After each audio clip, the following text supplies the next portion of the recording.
Hello, friends, and welcome to another Pauper League. I am Kuldotha Red, and this is Izzet Curve. This is a deck that I think is criminally underrated and underplayed. Um, it's one of the big control decks, and we are really focusing on two cards, Serpentine Curve, which is the namesake of the deck we've had for a while, and has really kind of brought this deck into possibility. Really, we're looking to make a large creature with Serpentine Curve, and then potentially fling it at the opponent for lethal damage. And one of the newer cards that we've been given for this deck is Tolarian Terror. This card has been tearing up the Pauper format. We've seen a new deck created, Dimir Terror, around this card, and I think that this deck, Izzet Curve, can use Tolarian Terror just as well, while it is a little bit slower to put its creatures down onto the board.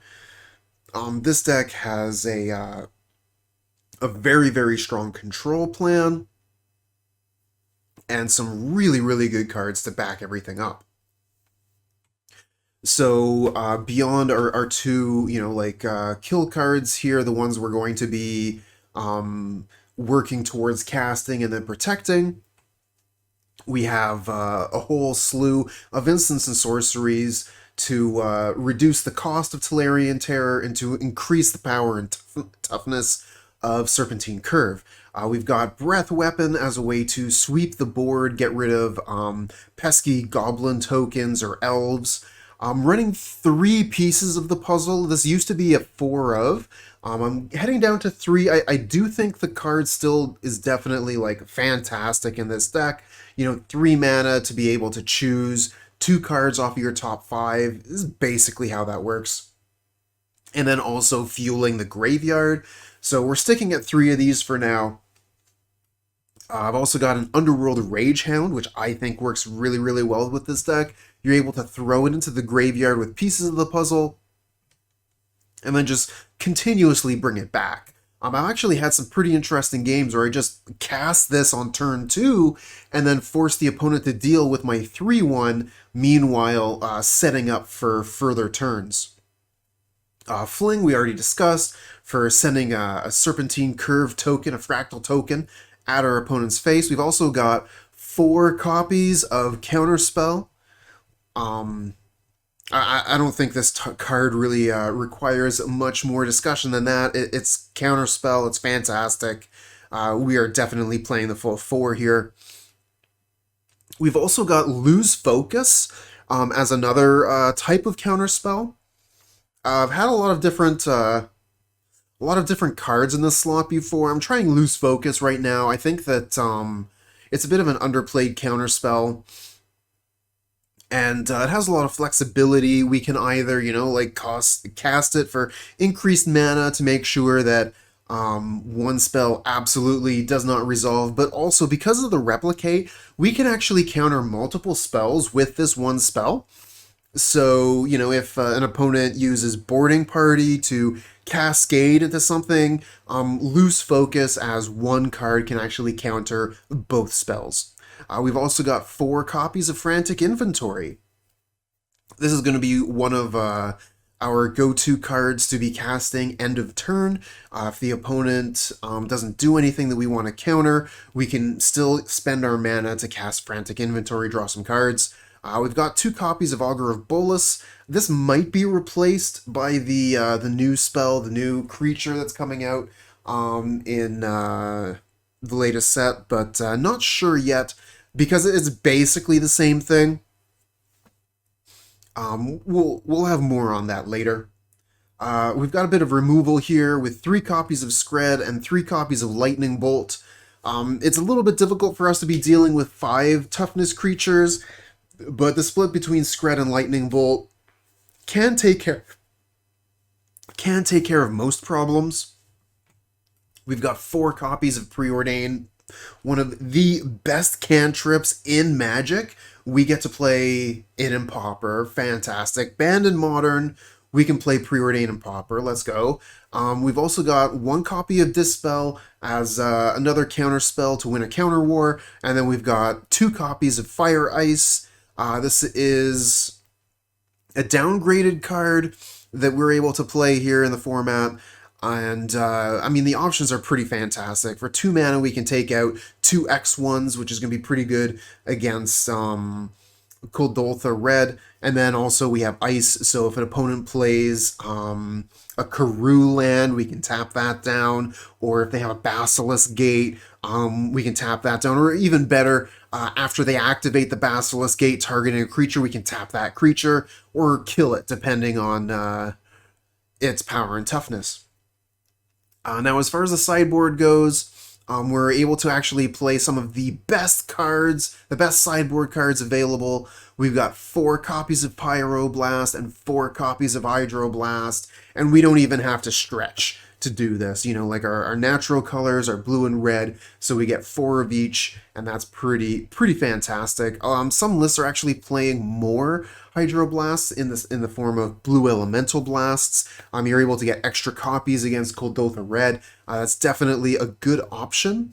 However, if you are just playing the 4, if you're not like trying to get copies 5, 6, 7, 8, then I highly recommend that you spend the money to get the blast spells rather than the elemental spells. Just because these spells here can be cast without a red or blue target. Because of the way it's worded, destroy target permanent if it's blue, so you can actually target an island or any other land with Hydroblast or Pyroblast, and that's going to allow you to put the spell into the graveyard. Now, why does that matter? Well, because we have a couple cards here that really care about, you know, cards in our graveyard, Tolarian Terror and Serpentine Curve. So we're able to kind of abuse this this wording on Pyroblast and Hydroblast in order to, even if we're not, you know, like destroying a permanent or countering a spell, we're still able to reduce the cost of our Tolarian Terror or increase the power and toughness of our Serpentine Curve. For rounding out the rest of the counter spells for the sideboard, we have 1 copy of Negate and 1 copy of Annul. These are going to be pretty powerful, just, you know, like, depending on what kind of match we're fighting against. So I might want to bring in Negate against, you know, like various burn decks, bring in Annul against Bogles or against Affinity, that kind of thing. And then we've also got some copies of Curfew. This is mostly going to be versus Bogles, because that deck is a real pain for us. But we can also bring it in against other decks that are looking to go big on one creature. So maybe like a reanimation strategy, or, you know, even maybe Dimir Curve. We'll see how I feel about that as we're playing through the matches. Speaking of playing some matches, I think we've talked about the deck enough. Let's head into the queue. No lands here. Easy mulligan. Glad you think so. I have a lot of fun with it. Alright, so this hand is a keep. How are we going to... What are we going to get rid of here? I think we just get rid of Curve. We'll find another Curve later with pieces of the puzzle or something.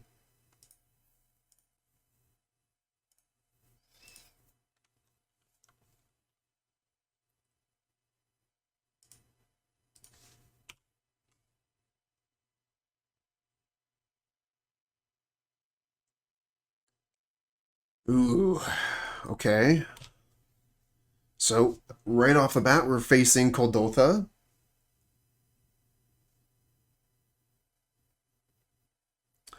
Get an island off the top. That's interesting. So, we can either play the island and hold up Scred and cast Frantic Inventory, or we can play the Maestro's Theater, hold up Scred, and then turn 3 we get to pieces of the puzzle. Not an easy choice.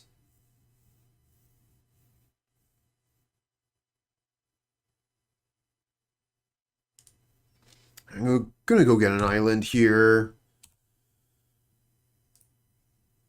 And we'll pass the turn.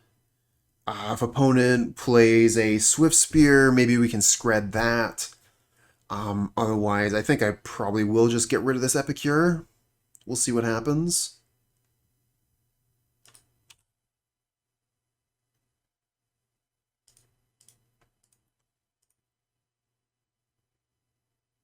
You know, depending on how long the game goes, that Epicure could do potentially a lot of damage. I'm gonna take it off the table. Here comes Rebirth. So at this point, we're really looking for a Breath Weapon. Off the top, Breath Weapon. Not that lucky. I think I'm just going to pieces of the puzzle here. Look for Breath Weapon. Do not find it. Alright, I guess we'll grab Curve Scred.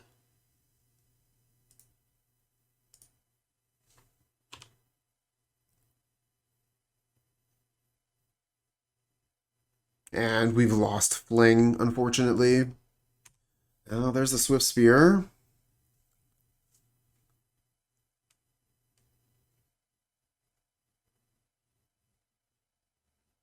That's a lot of damage.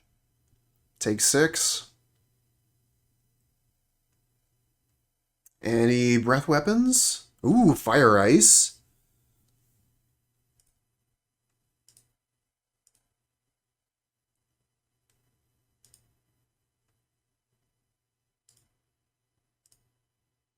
Alright, so let's get rid of this Swift Spear.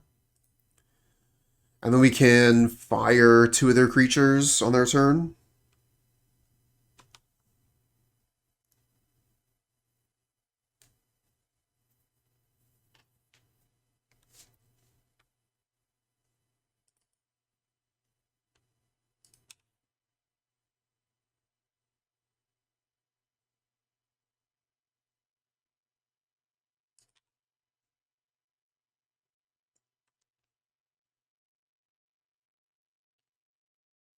The Bajo Quiero Pego, hello.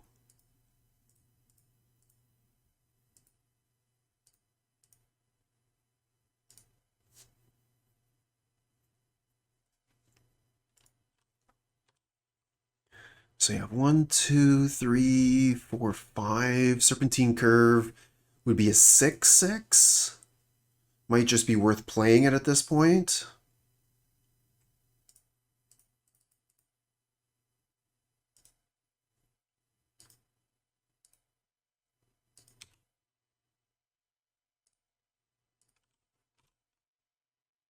Get a blocker out. Hey, thanks so. Thank you.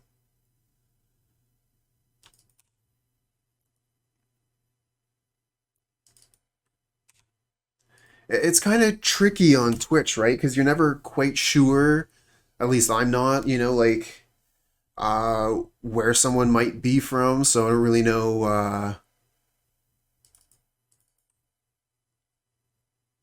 what every letter is supposed to sound like, but happy to try.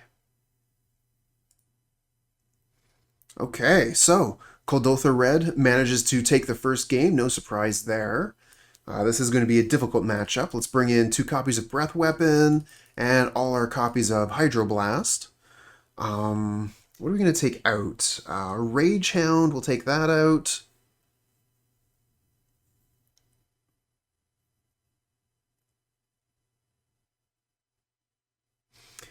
I think it might be difficult to get pieces of the puzzle to do anything. Just, you know, like, based on how much time we have. Spending 3 mana, sorcery speed, I think that's a loser's game. Now at this point, we're starting to get pretty tight. I think I might take out 1 curve. I'm gonna take out 1 more card. Maybe a Scred. I think like Breath Weapon is more important than targeted removal. They're just gonna have, you know, like a large amount of creatures, so one for one removal, not that hot. I mean, it's fine if we're targeting a Swift Spear, but that's pretty much it. Yeah, Negate seems fine. Actually, I do like Negate as well. Being able to negate Kuldotha Rebirth seems like pretty good.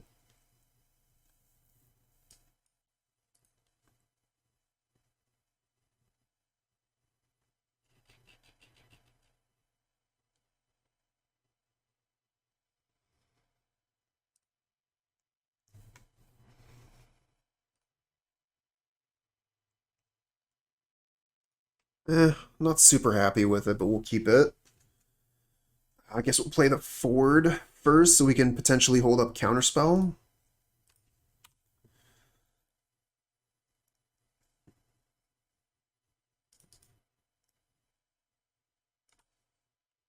Oh wow, no play? Love it. Play Island, now we got Counterspell up.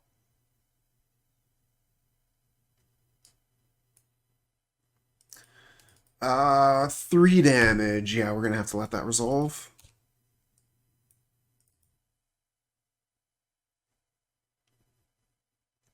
Synthesizer. That's something I'm actually interested in countering here. They might be like looking for a land. Synthesizer is also kind of the engine of their deck. I'm going to counter that and hope they don't have a land drop. Oh, they do. Unfortunate. Oh, but they pass the turn back again. Alright, don't really have too much to do at this point. My hand is mostly lands, so let's make sure it's Theater, take a land out of the deck. Grab an island. And we have Scred up to kill a Swiftspear. So they Reckless Impulse, find a Great Furnace and Chromatic Star, which I think are probably going to be the plays for this turn. Yeah, Highland. This is Izzet Curve. Hey, Chuck. What's good?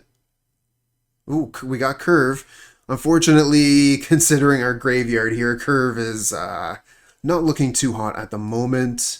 And Tolarian Terror costs 6 mana, so we're going to have to wait a little while before we can deploy either of these. Not interested in playing 4 mana for a 1/1 token. Actually, it would be a 2/2, but still not interested. Flame Breather. Yeah, that resolves. We'll Scred that. Happy to Scred that.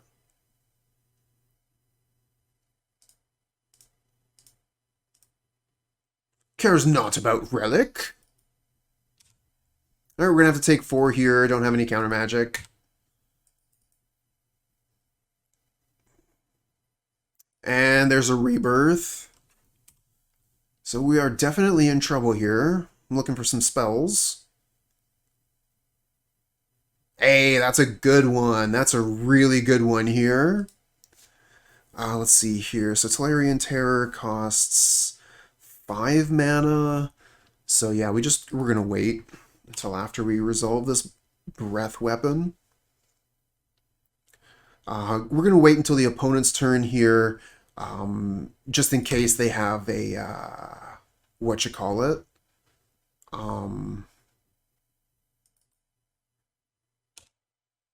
Bushwhacker.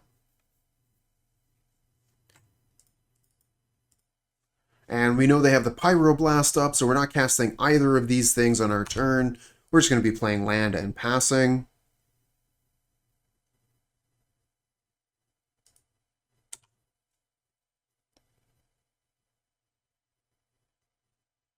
So this will be basically a dead card here. I guess they could cast it for Prowess. That might be actually a good option here.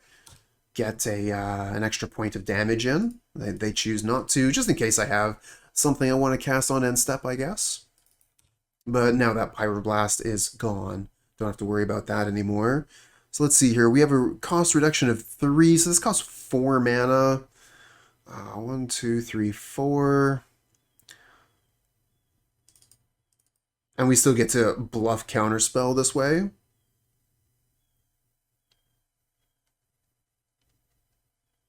Oh, no, they have Pyro. Lame. Hey, handsome.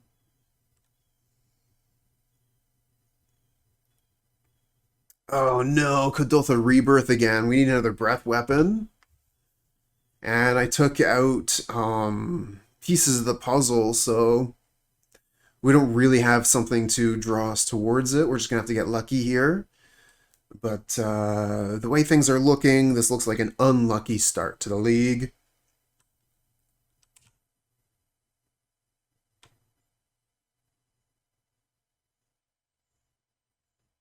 Ah, just another land. Lame. If I play Serpentine Curve, I get a 4/4. That's awful.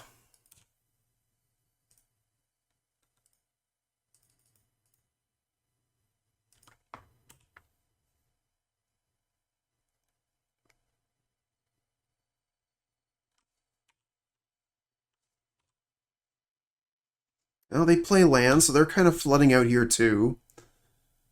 And they don't attack? Wow. Love the no attacks from the opponent. Not so happy about the land draw, though.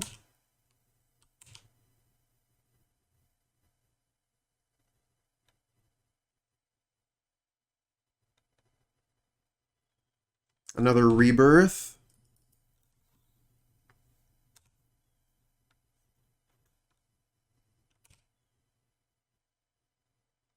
Are they coming in this turn? I think they should be attacking every turn. Block here. Take 3. Okay, preordain, that's a good one. Another curve and lose focus. I don't hate the curve. We'll at least get another blocker. Gonna bottom the lose focus, though.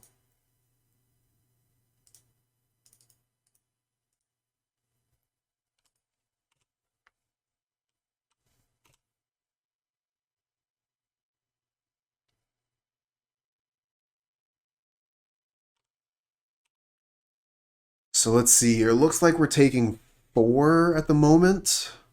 Going to 4. Ooh, no. Here's a Swift Spear, so yeah, we're taking 5. Going to 3. Do not like. Going to 3 against the burn deck with no counter magic available. Ugh. Okay, well, there's some counter magic, but we're basically just dead to their creatures here.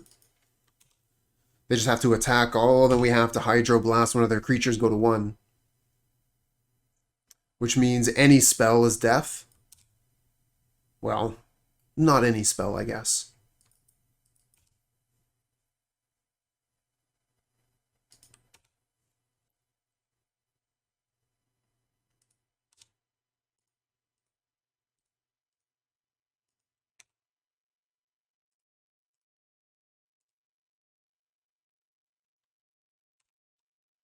Down to 1.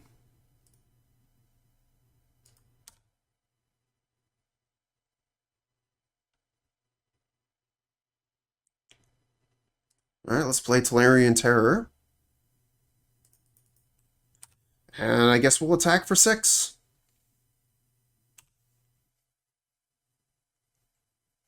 One is not note.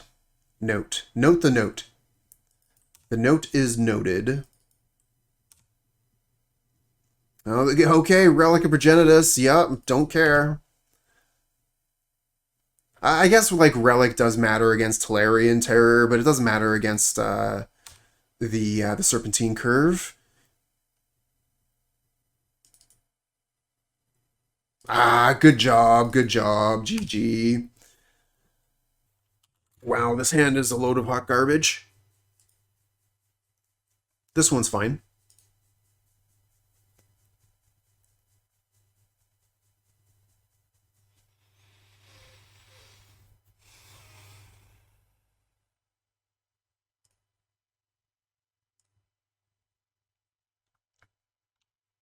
Oh no, another burn deck? We're just going to be playing against Kuldotha Burn the whole time again? This is not the first time this has happened to me. Played against all Kuldotha Burn. What was that? Last week?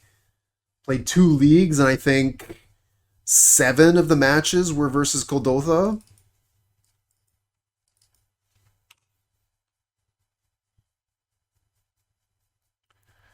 Implement of Combustion, getting a lot of respect recently. Very cool.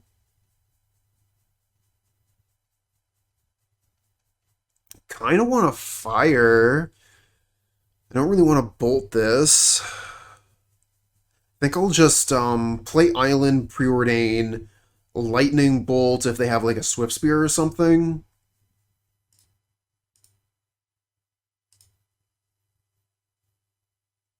Curve and Scred. Neither of these are really the cards I want right now.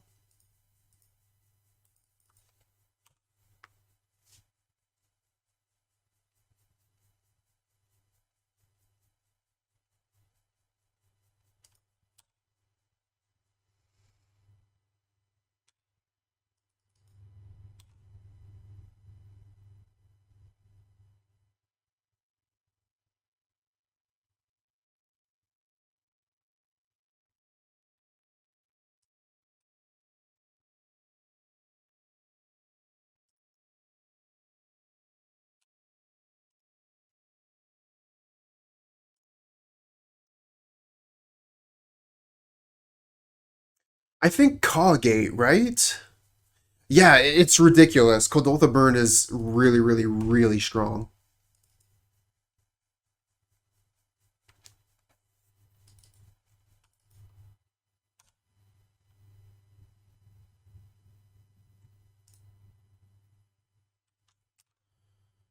Hmm.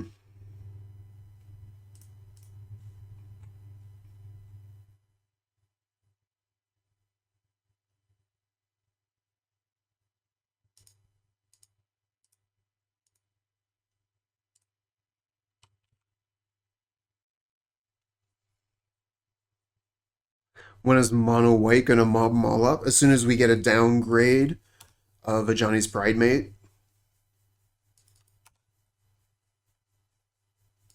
A Johnny's Pridemate at common would be a pretty big deal.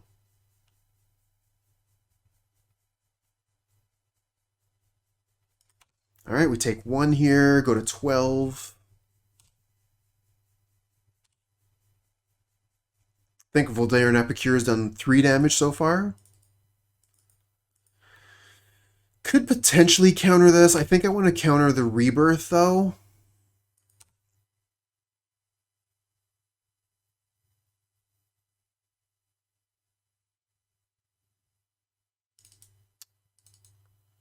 Reckless Impulse. That one is... I really want to counter this spell.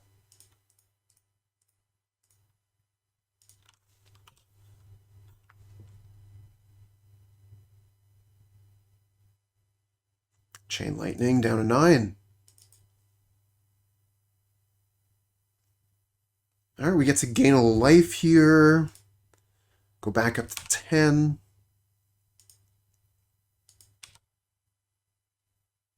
I think I want another mountain. Maybe not. Grab Island.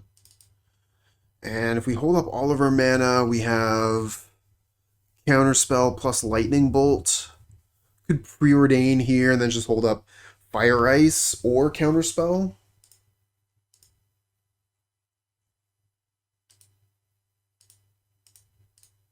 Grab another Counterspell.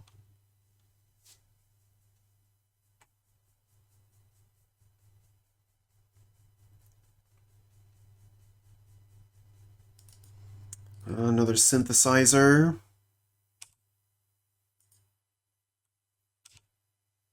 Reveals Lightning Bolt.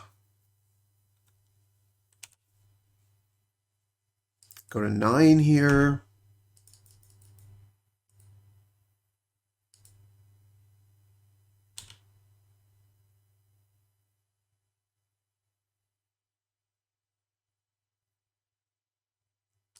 Go to 6. They still have 3 cards in hand, which is why I haven't fired off the counterspell on that Lightning Bolt. I'm expecting them to still have good stuff in hand, and they're calling my bluff here, or they're deciding to let me waste that mana.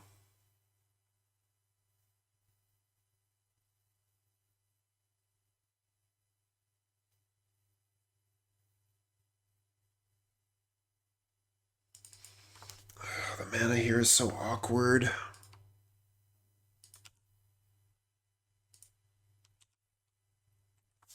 Get to keep up Counterspell Lightning Bolt here. So I guess we'll Lightning Bolt that Epicure. Lava Dart. Card is a jerk.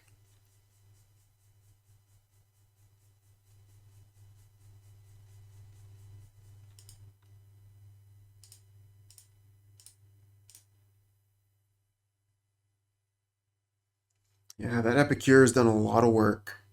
A lot of work.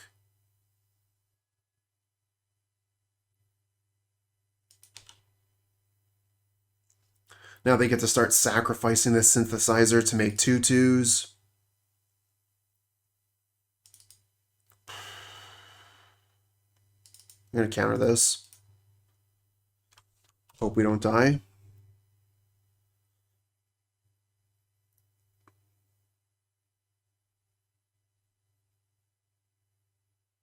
Chain Lightning put me to 2. And as your last card, Fire Blast.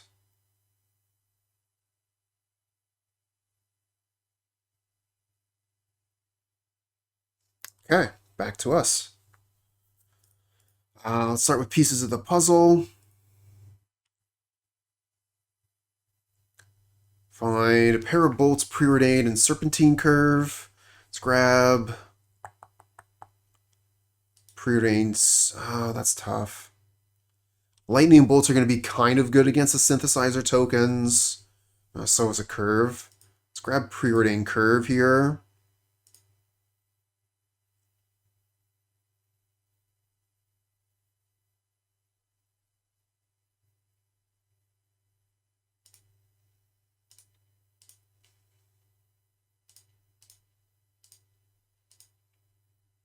Another Fire Ice.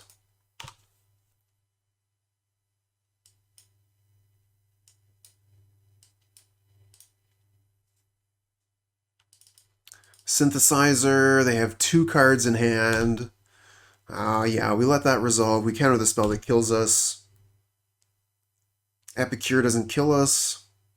Puts us to 1, though. Actually, it sort of does, because then Lava Dart kills us. So let's counter the Epicure, I guess.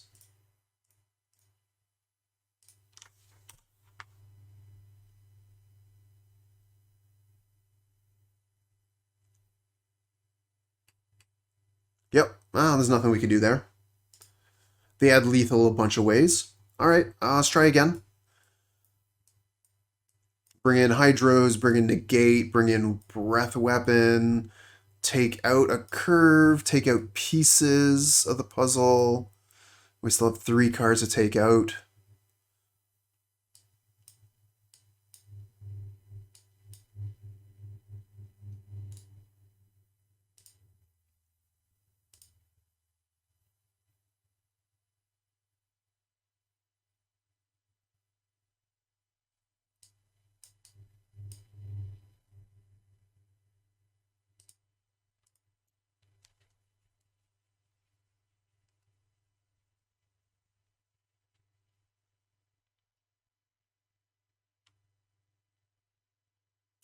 Yeah, Marco, definitely pretty tough.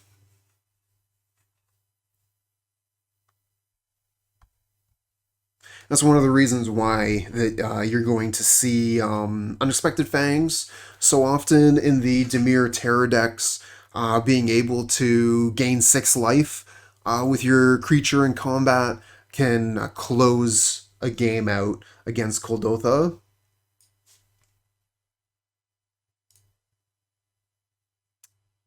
I mean, we've got good cards, we just don't have lands. Kind of want to keep this. Probably going to be punished, like just never draw another land here, but got double Hydro, got Counterspell, got Breath Weapon. The spells we have are just the best.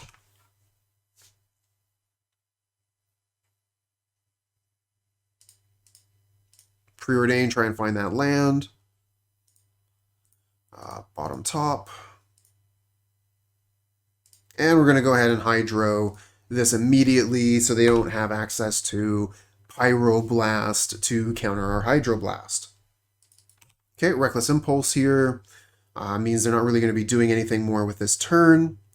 Oh, this is a really difficult one here. We gotta play the Boiler Works. I guess we're gonna have Lightning Bolt for their Swift Spear this way.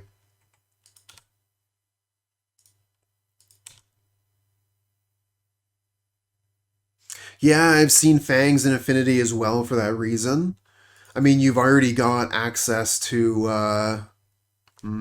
Yeah, I want to bolt this. You've already got access to the Bargain to gain life. But still, like gaining more life is a good thing. With Burn being so present in the format.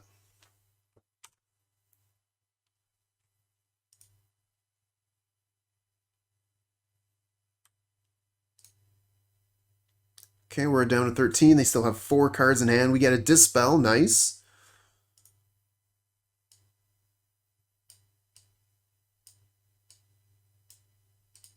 All right, pass back.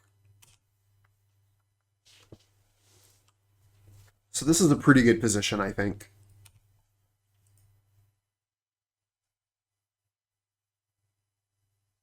I like all the cards in our hand here.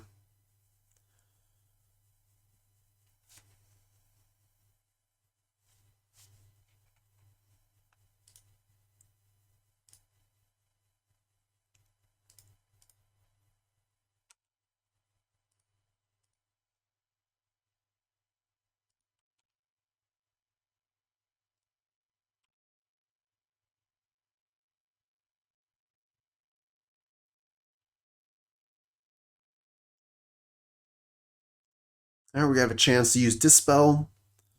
Go ahead and cash that in. They're going to Pyro. We only have 2 blue mana left. So I have 1 more counterspell available. I'm going to use my counterspell on their turn.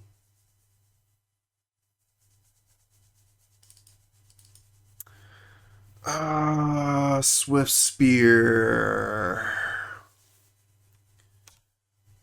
Let that resolve.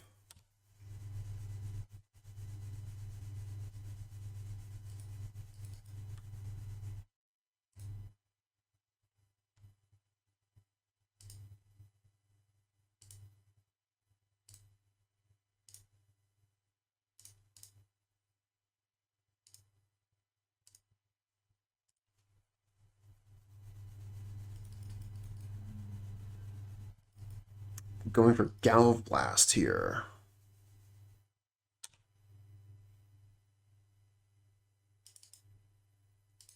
I don't like the way I played this.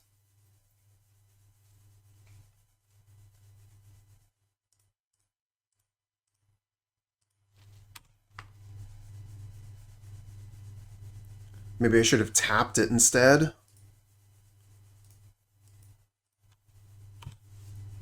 They only have 1 card left in hand currently, going up to 2 here. We have a pair of Hydroblasts.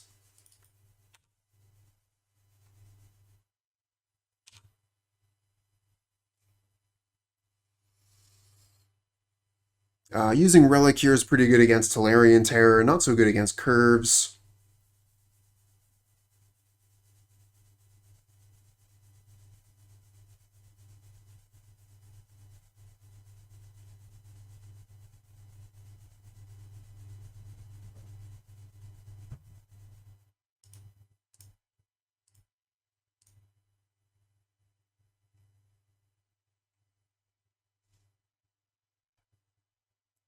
So we use our Hydroblast on their Swift Spear. It resolves. They have 1 card in hand. They do have a draw with Relic, though. Pretty sure they should use this Relic. Okay, they're going to actually cast Kuldotha Rebirth. So yeah, we're going to let that resolve, and we're going to be able to cast Breath Weapon to sweep these off the table. And we get a Frantic Inventory. I think I'm just going to cast Frantic Inventory now. In case we get a land drop, we can just play it. They get a land drop and pass. We find Curve. Get ourselves a 10-10.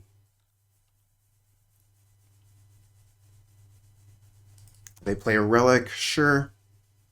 Don't want to crack that relic immediately. They get to draw a card from that, and it looks like they're passing the turn again. Not F6ing here, just going to hit 2 to pass the turn.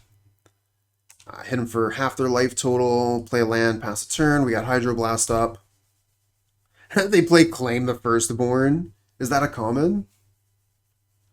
I know you've been going on about that card, Handsome. Okay, we actually get a win here. Very nice, very nice.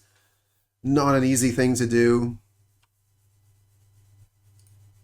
Yeah, I remember you were talking about Claim the Firstborn when we were playing, what was that deck called? It was like a Death Shadow deck, but it was also playing Scourge. Hello, hello!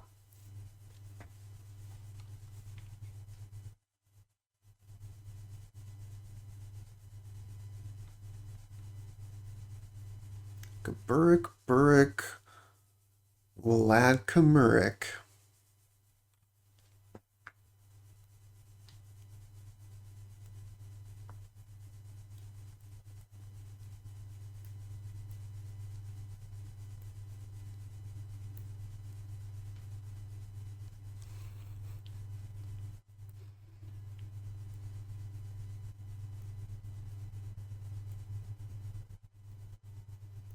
Yeah, can't help it.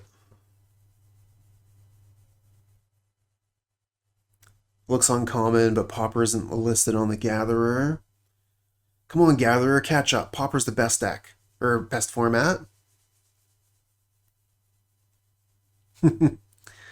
Yeah, I was talking about that a little bit earlier.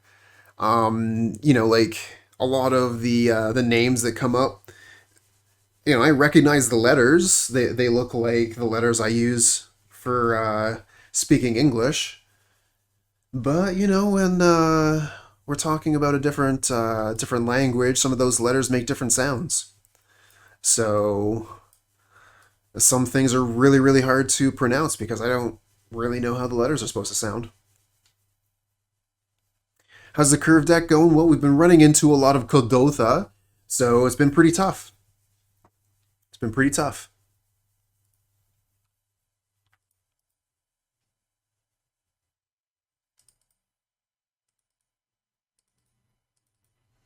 Wow, that is a lot.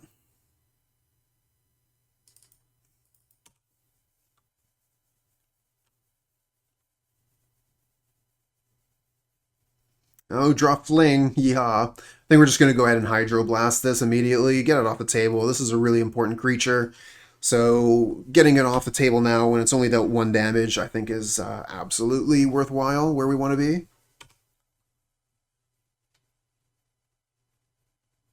Okay, we draw a Mountain. We could play the Mountain and then play Frantic Inventory, or we could gain a life. And then we can or we could just play Volatile Forward. I think I like forward this turn, and then that way in future turns we can bluff counter magic or even removal if we find it. All right, so they're using the implement here, which is giving me a good feeling. They missed their land drop and decide to concede. Oh my. All right, we're on the play here with 1 land hand. We have a Preordain. I just really don't like this hand very much.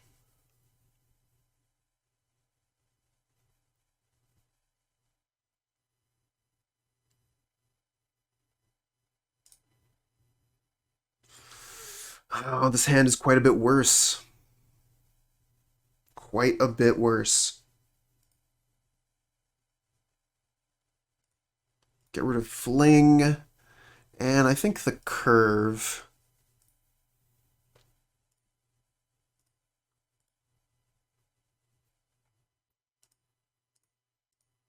I'll take the land here.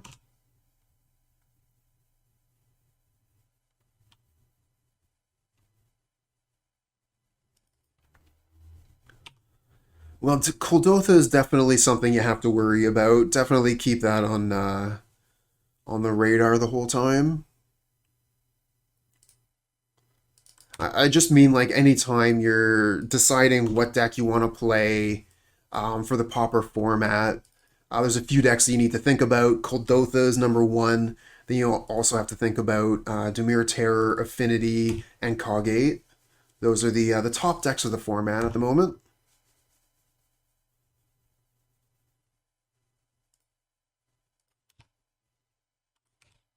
Oh, Knot of the Bone? Oh my god, that's awesome.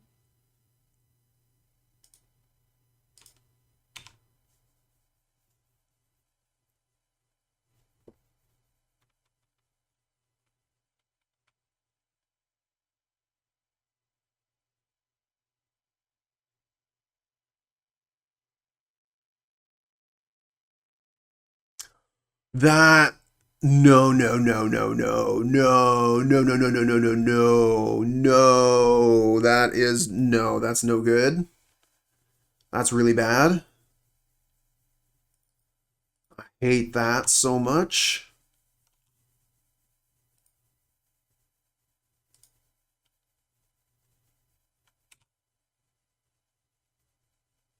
Yeah, another Boiler Works. Thanks, deck.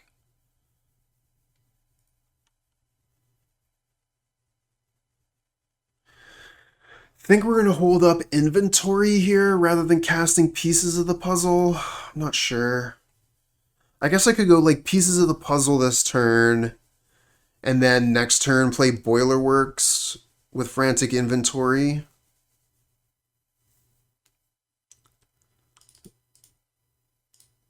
Yeah, opponent's a monster. We already have a curve, so I'm thinking maybe take Fling Counterspell.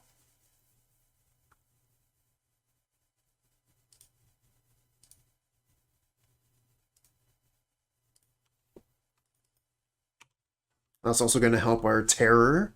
We've got 1, 2, 3, 4, 5. So Terror costs 2 right now.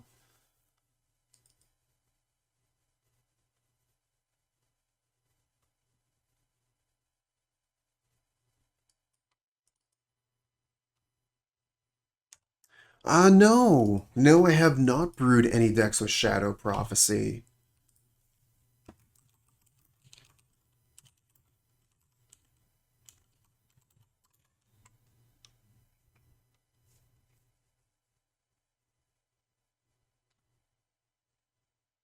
HNDK, hello.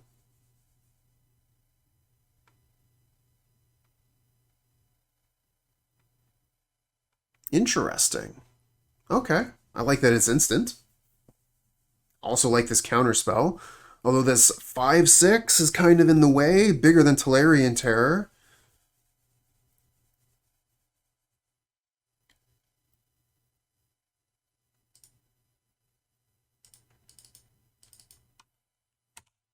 And if I want to play Tolarian Terror, I don't get to play Counterspell. The lands are pretty awkward here. No thanks to the opponent playing Cleansing Wildfire in their Affinity deck. Monster.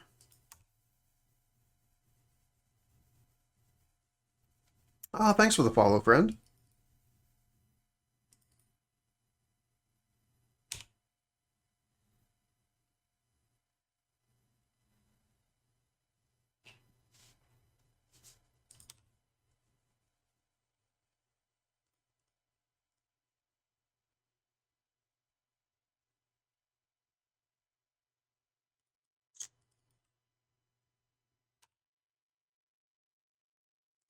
Alright, so I think Terror should cost 1 mana at this point. The question is, do they have Counterspell up? They probably do.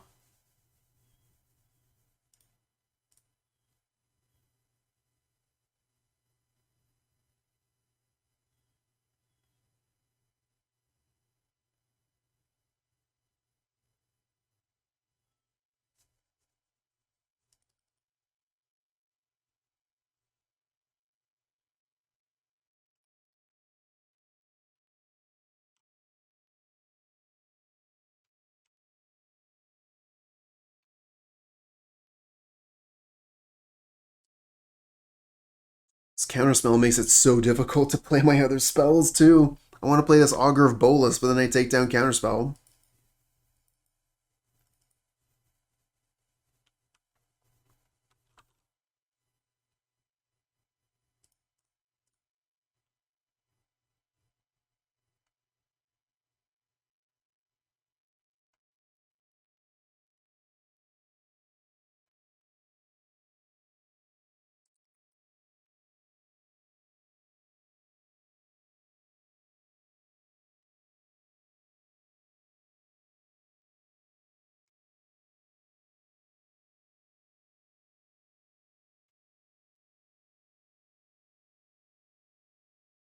Yeah, I think are they considering countering this? You know, I've played Is a Charm in the 75 previously. I think there are just better options. Like, I would just rather be playing another copy of Fire Ice or just like a better counter spell, like Lose Focus.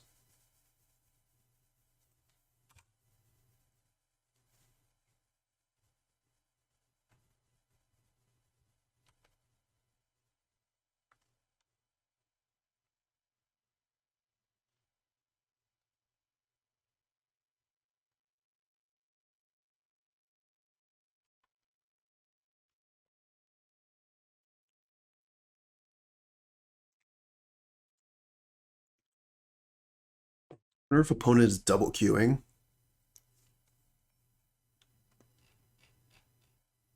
Oh, well, speak of, here's Lose Focus. Oh, wow, and that actually is going to work here. We have mana for it. Well, that's pretty nice.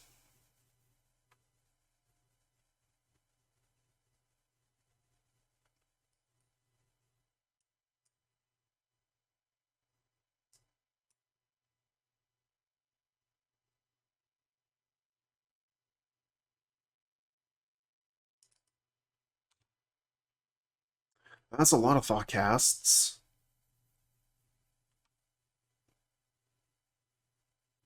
How do they have room for all the deadly disputes and reckoner's bargain with all these thought casts and cleansing wildfires?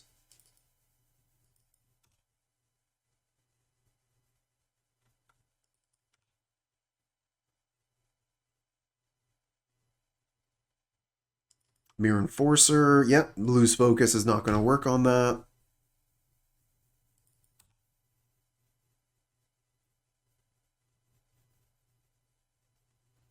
One, two, three, four, five, six. So these would be 7/7s currently.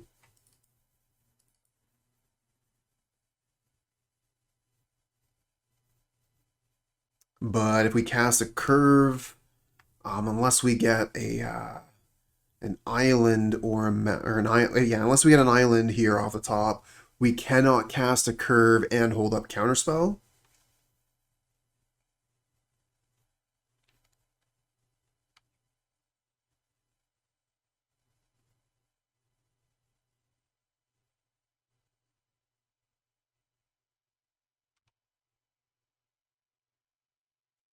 No attacks. Okay. And we get a Frantic Inventory. Interesting. Frantic Inventory is currently draw 3. Now we cast that, we're going to have to discard the hand size. Let's just go Boiler Works, return Mountain, pass the turn. That way we can hold up Counterspell Lose Focus or Counterspell Frantic Inventory. And then next turn we can look at starting to deploy our curves.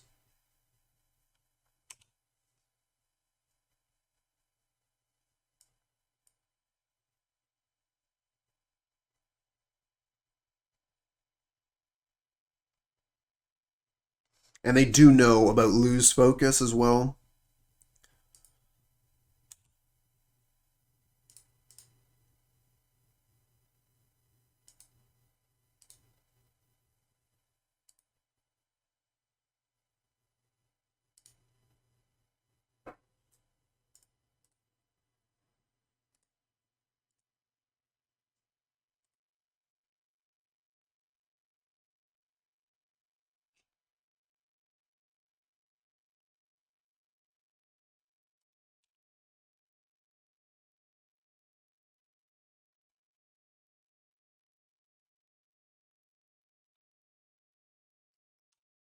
Trigger Wellspring from the opponent.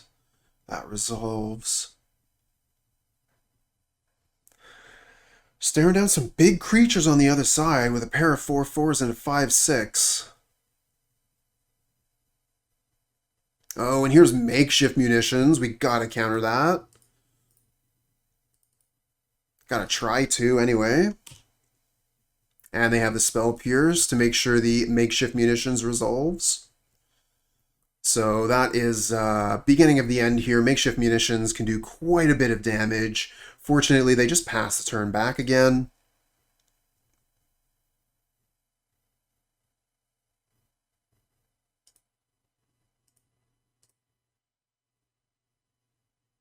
All right, let's deploy a Serpentine Curve.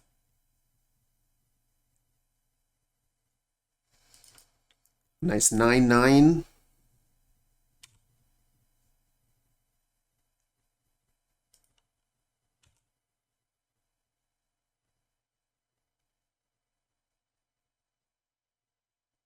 Are we just dead here? 1, 2, 3, 4, 5, 6, 7, 8, 9, 10, 11, 12, 13, 14? Very close. Here's a basic swamp from the opponent. But yeah, with a Galv Blast, makeshift munitions here is lethal over 2 turns. Oh, it looks like they're targeting our 1/3 here. That's fine.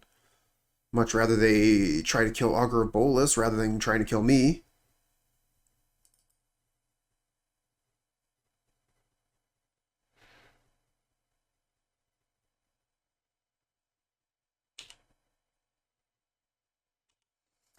Unfortunately, Skred cannot currently kill the Gear Seeker Serpent, which is the primary target. But even if we did kill it, they could Blood Fountain it back.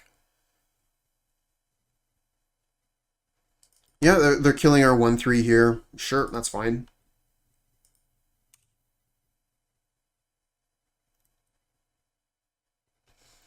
Yeah, Marco. They probably aren't playing any counter magic besides Spell Pierce in the main, but I'm not sure. Like, there's only so much space, right? Oh. Fucking Cleansing Wildfire on my Karoo land again. Opponent is so rude.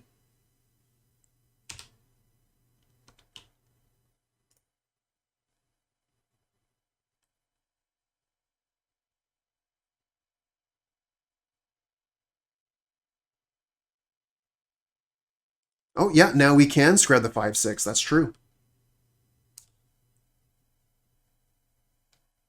Pauper Doctor. Thank you. Yep.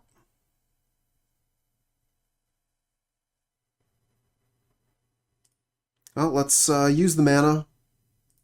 Kill the Gear Seeker. And Frantic Inventory.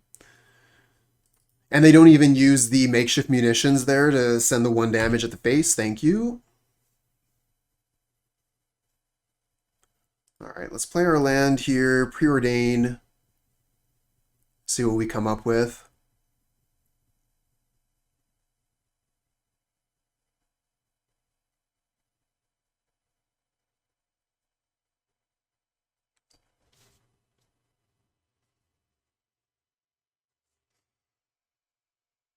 Playing Counterspell and Rage Hound. I wouldn't mind that Counterspell.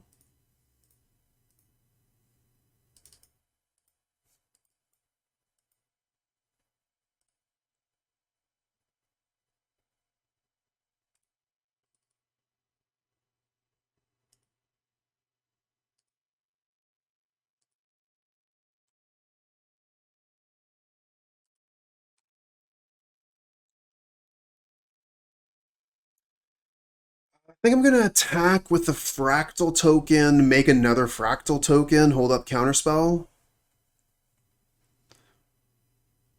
If they block with Gurmag Angler plus anything, we can spread the Gurmag Angler.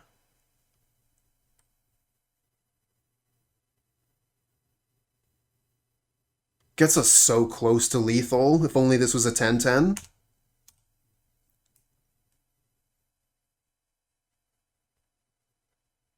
Oh my god, could you imagine if we had Lightning Bolt right now?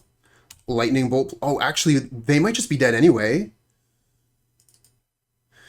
We could... the thing is, if they have counter magic... If they have counter magic, we could potentially lose here. So I think we just hold up counter magic, make another fractal token, and pass. Like, we could be holding up Fling, but I just don't think it's worth it.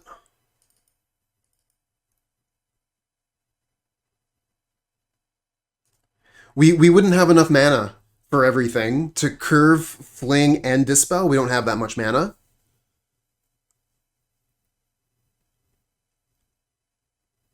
Alright, so this puts us to 12. Then they have 1, 2, 3, 4, 5, 6, 7, 8 mana. I think we let the Galv Blast resolve.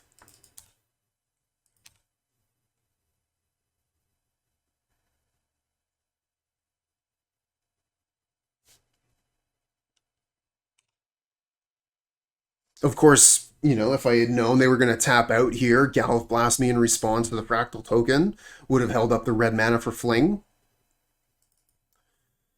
Oh, they're going to Cleansing Wildfire my island. I guess we'll tap it. Let that resolve. Still get to hold up Dispel. Or, you know, if they cast something interesting here, we can counterspell it. We only have 2 mountains.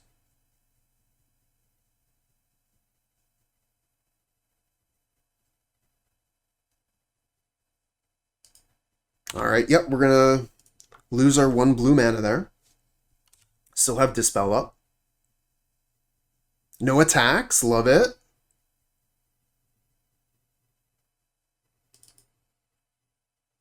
Okay, well, you're casting Chainer's Edict after potential combat here. That doesn't make a lot of sense. I'm going to sacrifice the 5/5 that I don't need anymore.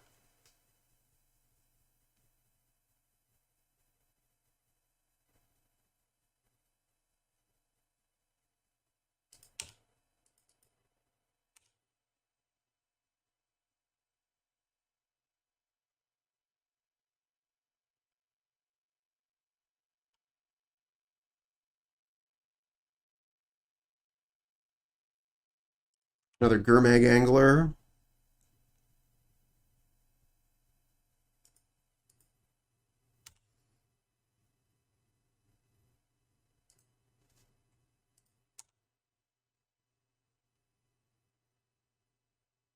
Oh, they have no cards left in hand. I'm just realizing that now. They're empty-handed. Fling for the win.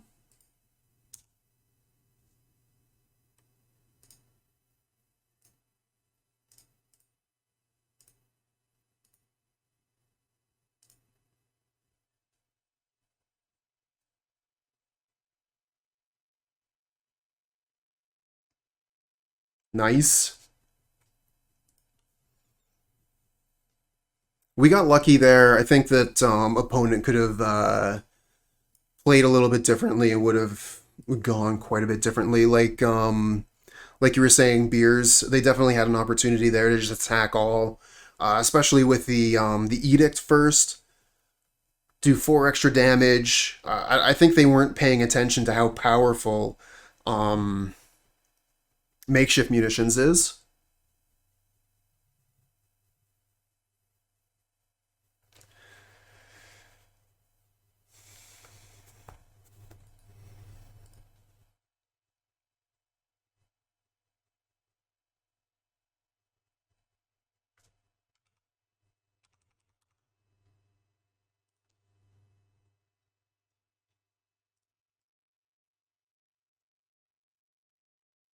So their red spells are Makeshift Munitions and Galv Blast, along with Pyroblast. They're going to be bringing in Pyroblast, guaranteed here.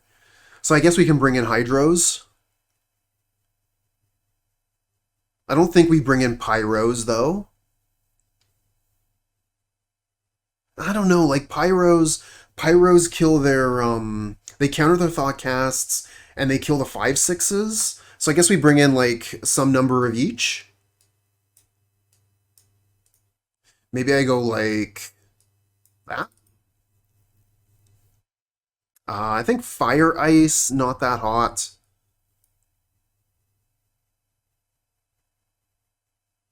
No, handsome, I did not.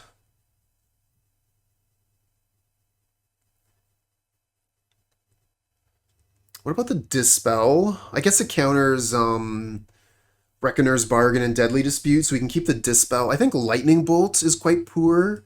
We can take out all of our Lightning Bolts here.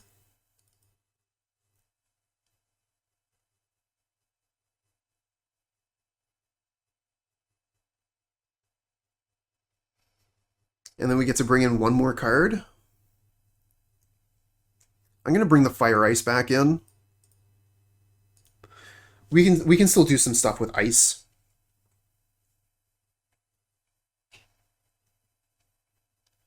Oh, that's a that is a hand of magic cards. Not very interested in that one though. We're gonna take the mulligan. We'll keep this one. We'll get rid of one of our curves.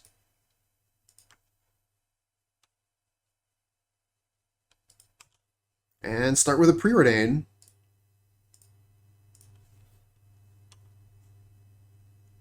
Augur of Bolas Frantic Inventory. We have Frantic Inventory. Kind of like top. Maybe top top?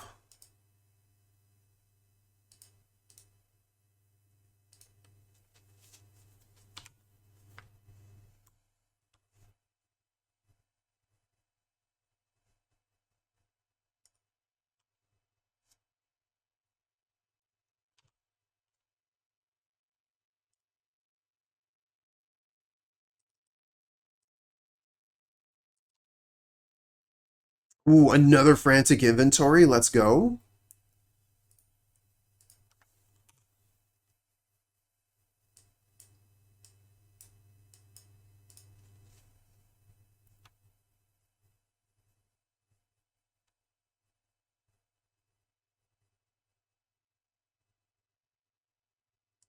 Galv Blast my Augur. That's fine.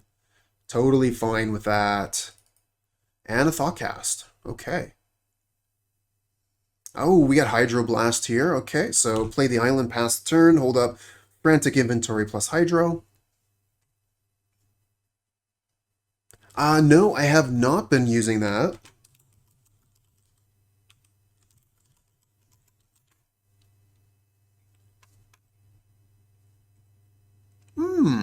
Oh, that's kind of cool.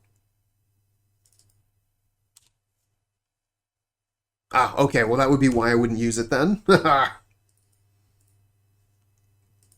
Oh, nice, we find the mountain. We have both of our colors now.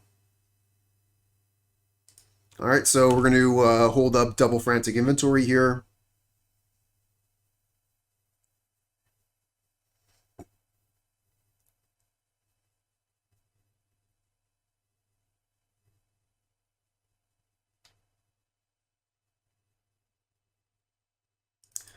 They're going to Reckoner's Bargain. I think we just let this resolve, unfortunately. They do draw a ton of cards, but we're going to be drawing a ton of cards too.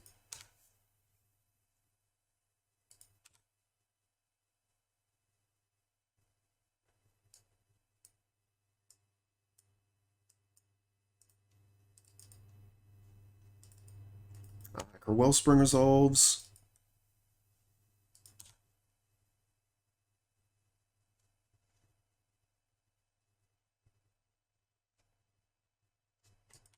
And it looks like we're passing back to our turn, so let's play a Frantic Inventory, draw 2, Frantic Inventory again, draw 3. Wonderful. They just let us do it. Best unsummon for Pauper. Probably Snap.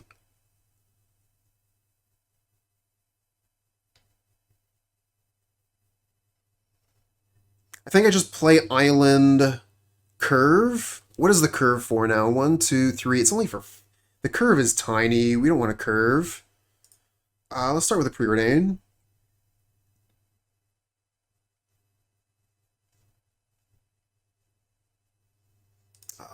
Bottom that. Top that.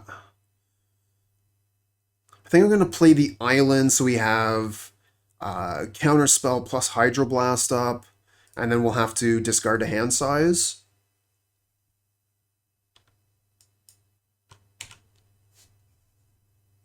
Discard Volatile Ford and thinking probably one of the curves.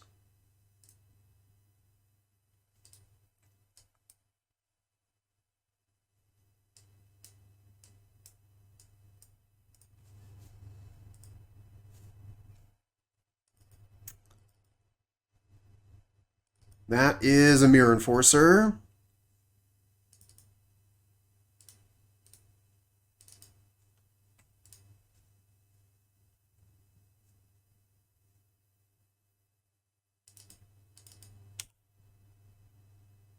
Blood Fountain.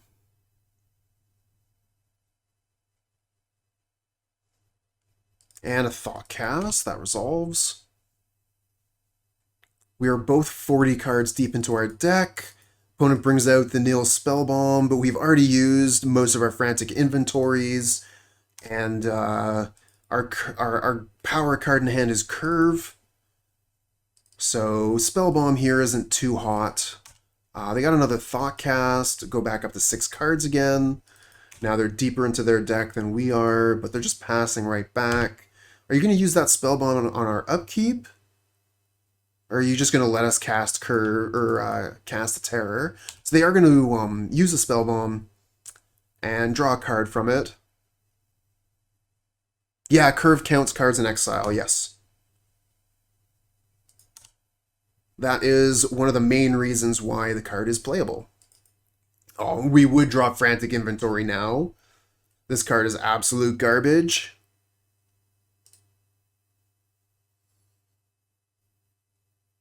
So we can play Pieces, hold up Counterspell Hydro, or we can play Curve.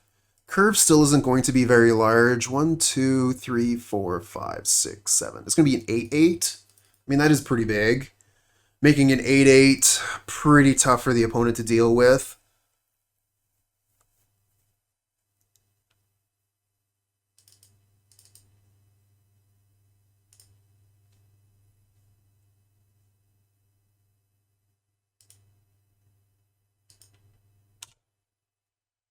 Yeah, exactly, Mark. Exactly. Alright, so opponent was fast enough to keep their turn here. It looked like they might have been skipping the start of their turn. It happens sometimes. Moto, quality program, you know how it is. It doesn't draw a card. That's true blind.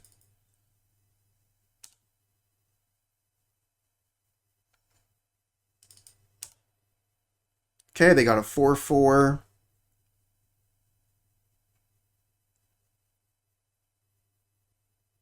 Ooh, Kenku Artificer. Kind of want to counterspell that one because an indestructible blocker is a bit of a pain.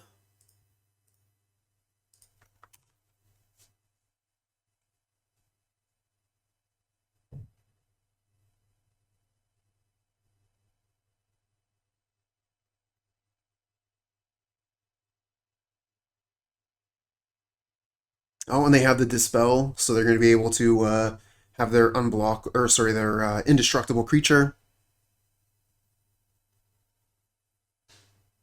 which makes attacking very difficult.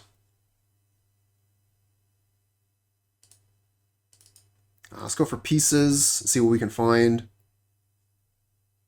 Find a Curve and a Dispel. Very not bad.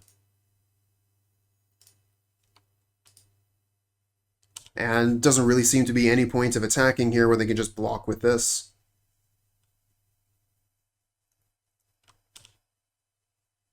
So we'll just hold up our counter magic. Blood token away a swamp. Does the opponent. And they're going to have 7 cards in hand on their turn here. That's the power of Affinity.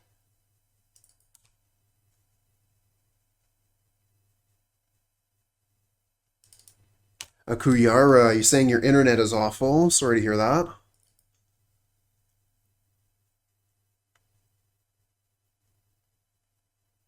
Cleansing Wildfire their land. Yeah, let that happen. So that's 3 here. 3, 4, 5, 6, 7, 8, 9, 10. So this would be an 11/11.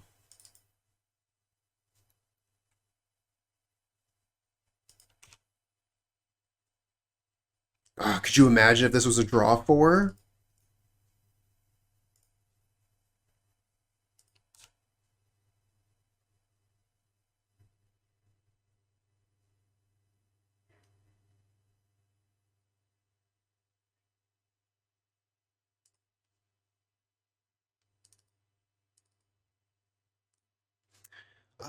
Not really. We can attack with multiple creatures, and we can fling, and that's pretty much it.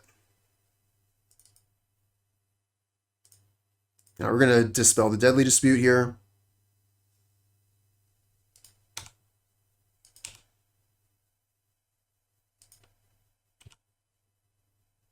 And now we get a 13/13.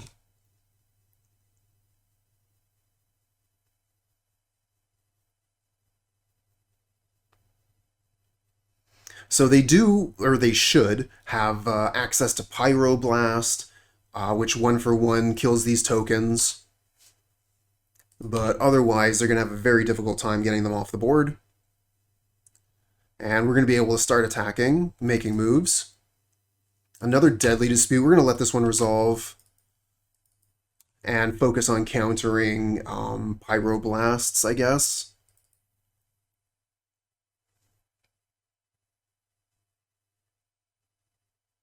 Gear Seeker, another big critter. They still have 7 cards in hand, too.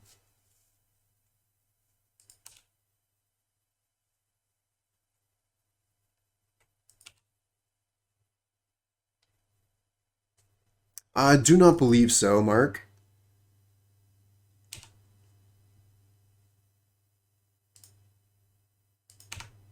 Get another land here. We'll gain a life, go to 21.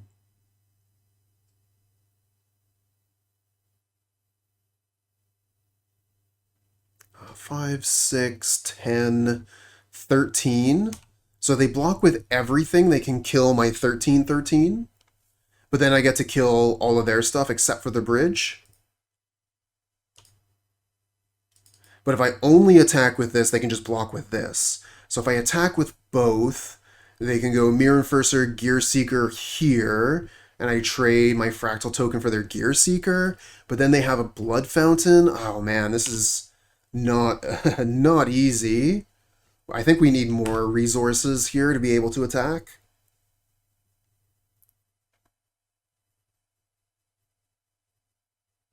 Just because how easy it is for them to get right back in it. They just Blood Fountain back the Mirror Enforcer and the Gear Seeker, then yeah, that's not good. Maybe they'll deck out.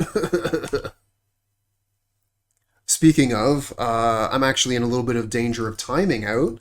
I do have less time on my clock than the opponent does. So if this goes to a game 3, which it's kind of looking like it will, then time might be the deciding factor for the match. Okay, there's the red Elemental Blast. So we're going to Hydroblast that.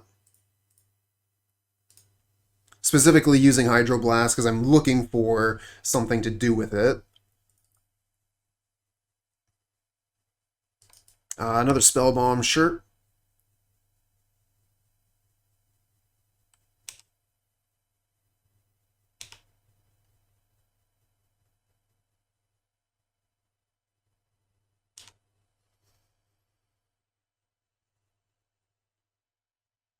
Another Blood Fountain, yep.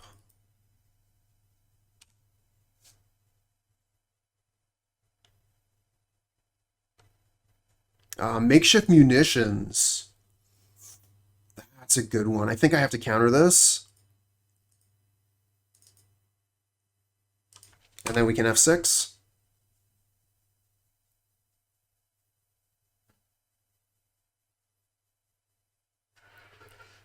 Catch up on time a little bit. Try to. They can't really attack with that bridge right now. We find a Skred. So I think we can start attacking with Skred now.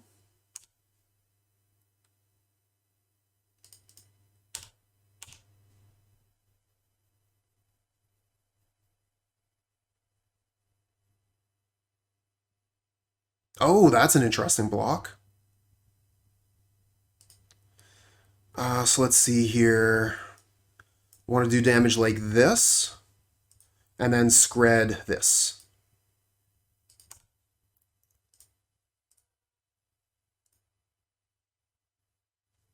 And then there's only 7 damage on the Fractal token. Oh, this is a counterspell? Yeah, they have Blue Elemental Blast. Okay, get got.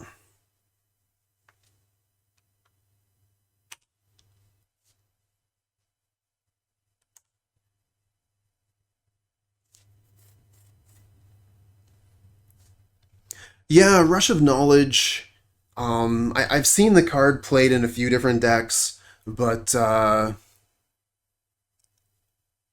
what is this? What is this? 4 mana on end step. Oh, for the blood fountain. Yeah, that makes sense. And they do get the Kenku back. Yeah, it was played in a few different decks, and we still see it played in a couple of decks even now. What is that? The Turbo Angler decks.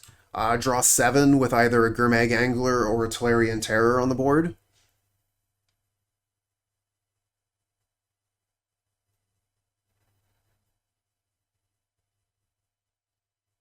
Exactly. For 5 mana, there's no reduction to that, so yeah, super expensive.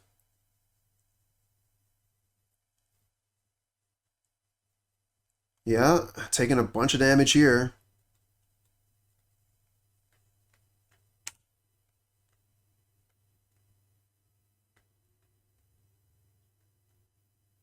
Find Tolarian Terror. Cost reduced by 2.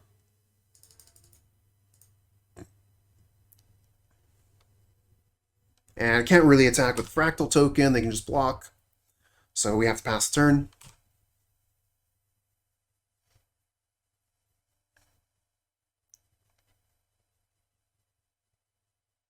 Galv blasts us down to 9. Fortunately, at this point, we do have a lead on the clock. So as long as we are cognizant of the time that we're using, we might be able to clutch a victory here. We'll see.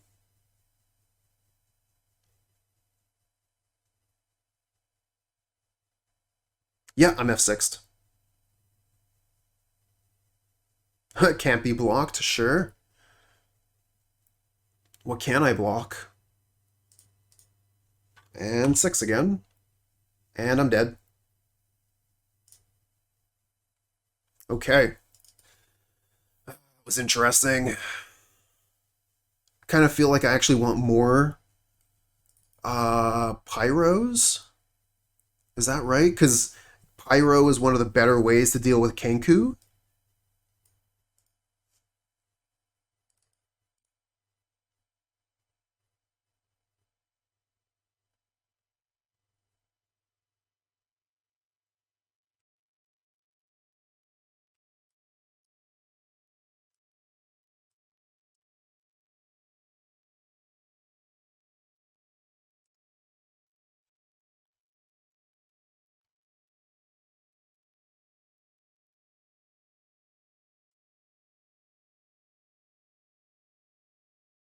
This one's kind of tough to keep.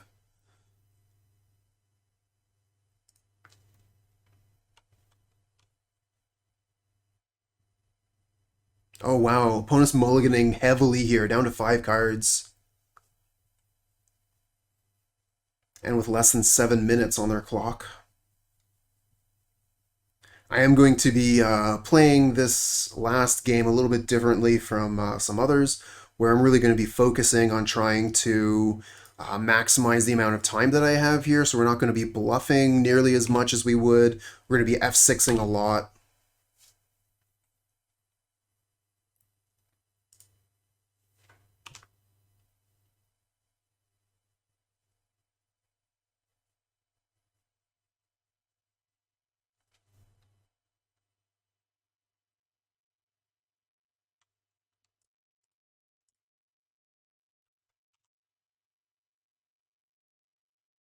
Ooh, that's interesting.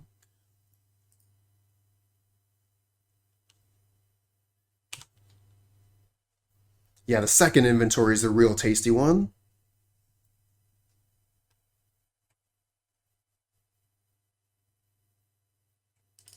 Ichor Wellspring resolves.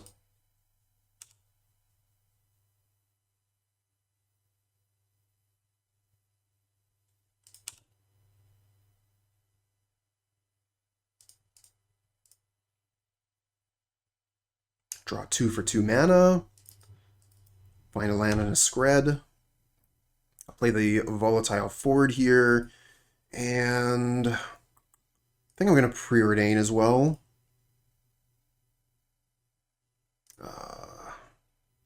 Bottom the Boiler Works, top the Terror.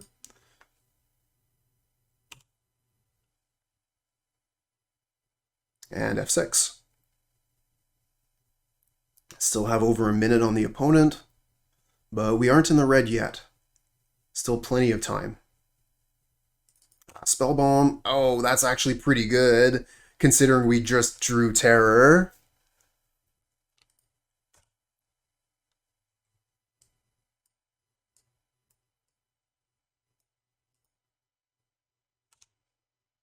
Oh my god, they're going to let us cast the Terror?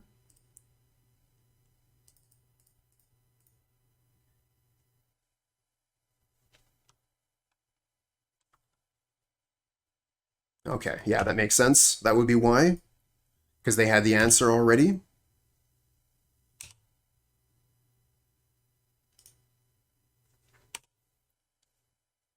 And now we're tapped out.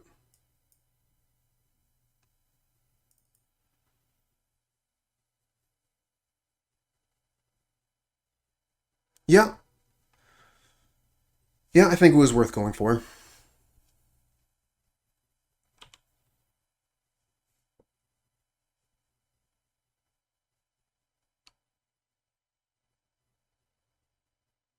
Another Deadly Dispute. So they still haven't put a clock down, but they've still got 5 minutes. And here's the first clock. Mirror Enforcer. Fortunately, we do have an answer to one critter.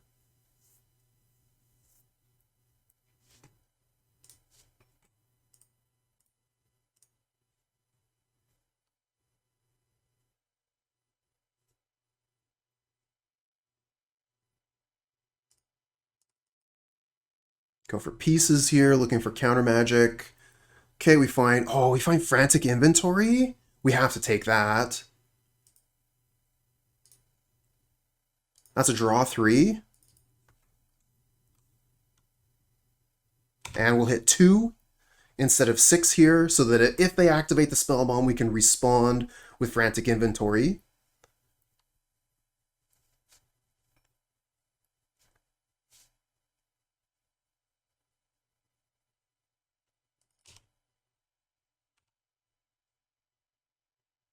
Oh, they're in the red, 430. Okay, they cracked the spell bomb.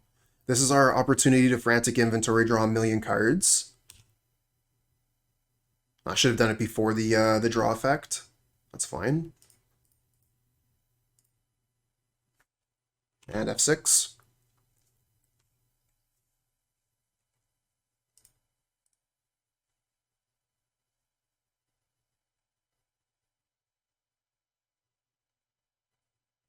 Now we're 2 minutes ahead on clock. Pieces of the puzzle. Grab Serpentine Curve and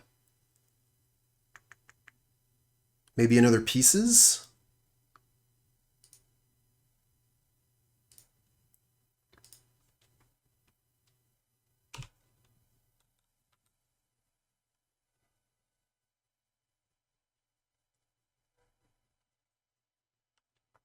Should not be F6 here. Yeah, let them Deadly Dispute.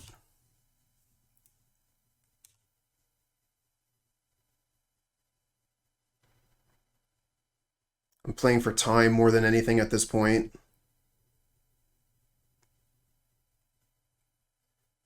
So this looks like a Gurmag Angler that we're about to counterspell.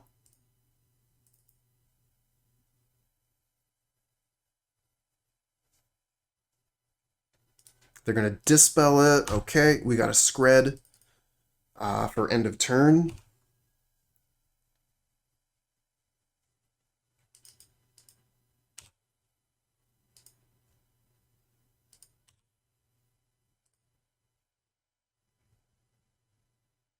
And I think our curve would be quite large at this point.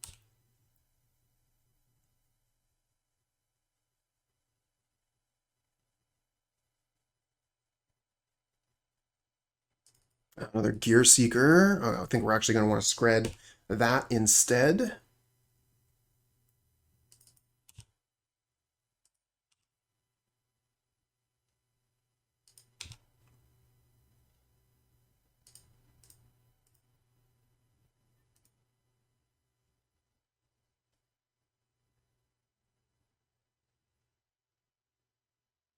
And a Reckoner's Bargain, that's fine.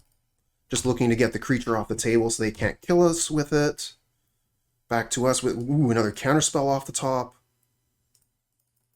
Let's make a curve, make a fractal token.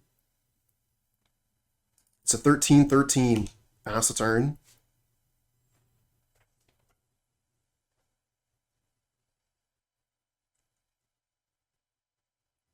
Ichor Wellspring resolves.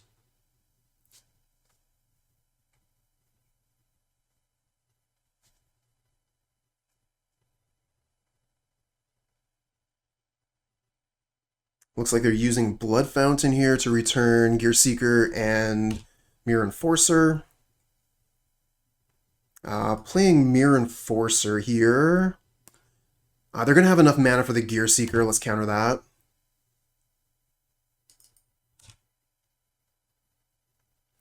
Hey Mark, the card that uses a Kenku Artificer.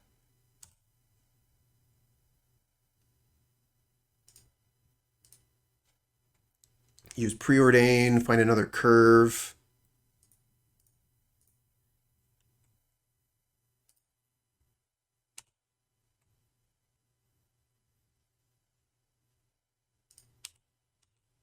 Attack for 13. They just take it. Down to 14. So close again. We just don't have the mana to curve Fling right now.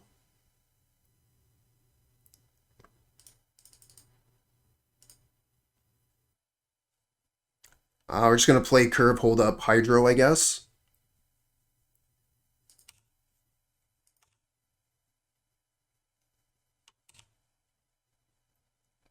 Got a 13/13 and a 15/15.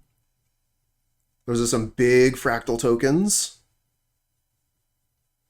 Thoughtcast resolves.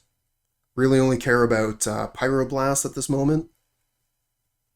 Or maybe Makeshift Munitions. That's a good card. We should probably counter that.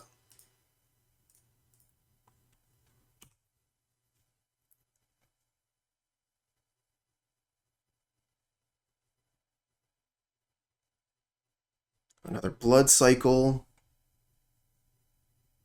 Plays a Bridge. They have 6 cards left in hand and less than 2 minutes on the clock. Here's a Gear Seeker. And they pass back. Okay. We'll attack. I think the Fling might finish it, though, because we have double counterspell along with the Fling.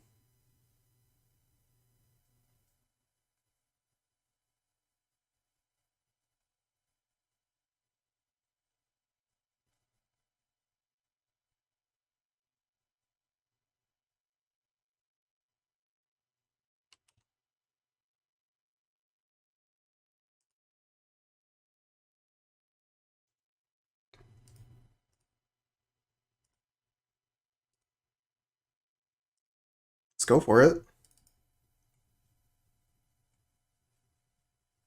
Before they untap or anything. They're going to Blue Elemental Blast, so we'll counterspell that.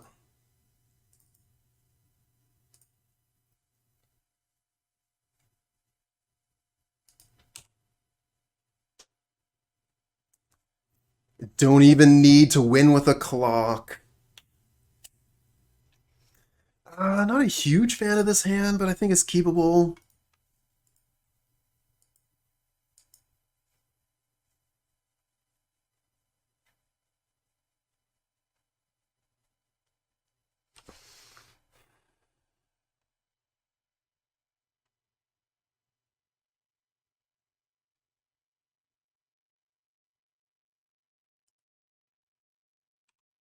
I'm going to play the Mountain first. Not something you do very often with this deck, Mountain first. But considering our hand, I think it was the right thing to do.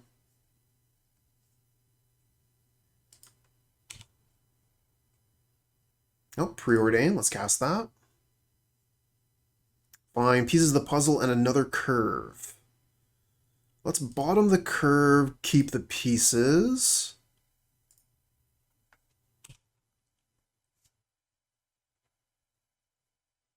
Oh, I'm glad you think so. Maybe one day you'll get into Pauper, but I know the format's not for everyone. I'm just glad you're enjoying it.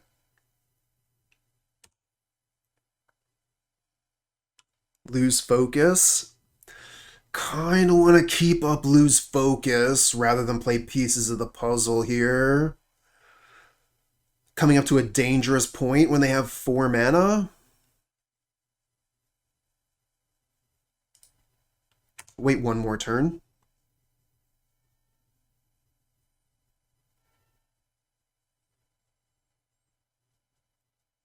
Yeah, Pestilence, Guardian of the Guild Pact.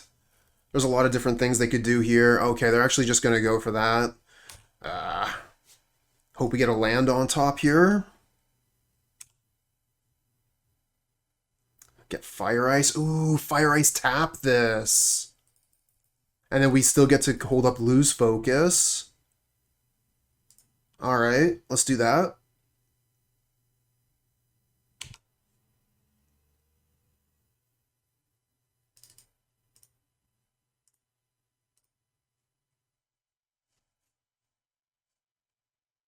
I draw Fling. Yeah, I'll take that stop off the upkeep there. Lone Missionary. I think we do not counterspell that. Don't even know if we use a removal spell on it, to be honest. Is Git Probe the only 1 mana blue cantrip that is banned?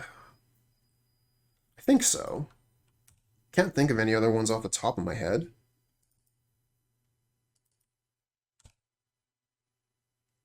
Still no land.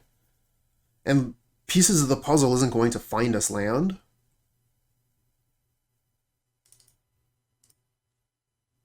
Oh, that's brutal. I guess we might as well kill this.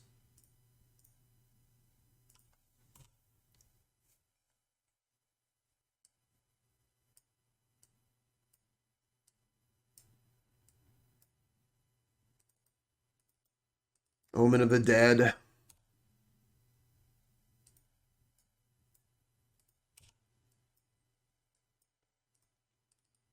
And Core Skyfisher, yep. Returns Omen of the Dead. That's some good value.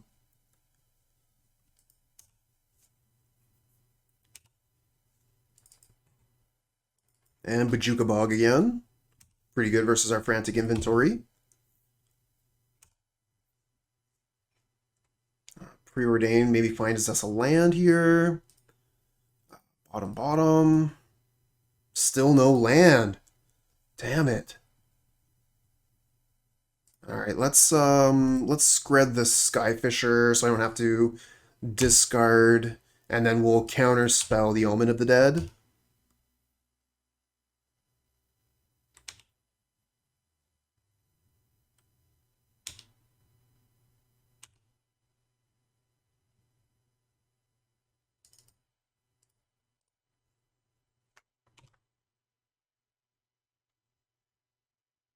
Inspiring Overseer. Okay. Oh, another Core Skyfisher. Bouncing Overseer. And Crossroads. That was a pretty good turn for them. We are really, really hurting for lands here. Frantic Inventory, look for a land. We find one. Could pieces here, or else I could hold up Lose Focus Dispel. I think I'm just going to go for pieces. Oh, damn, that was a bad pieces of the puzzle.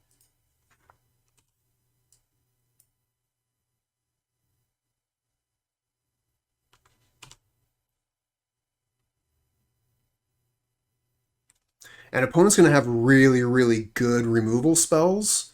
So we're going to have to be very cautious about putting our curve down, which is unfortunate. Here's Pestilence.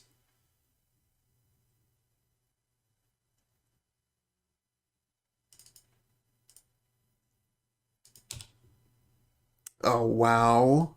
This is just terrible. We are not having much luck with this. uh,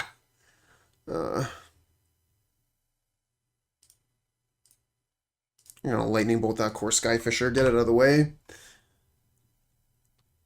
And then we get to hold up Lose Focus and Dispel. Lose Focus is definitely losing quite a bit of value here. All right, well, thanks for coming by, HNDK. Hope you have a wonderful day. Journey to Nowhere, yep.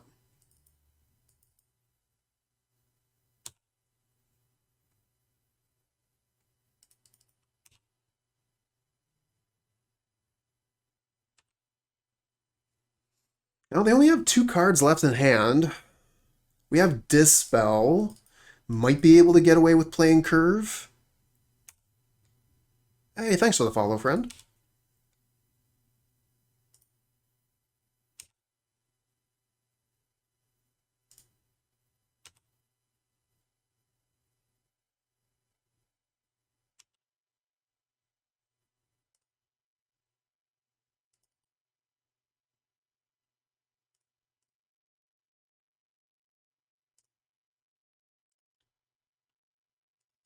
All right, friends, we need some more viewers in the channel.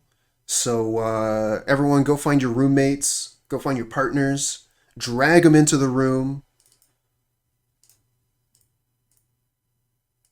Let them know it's good for a good cause.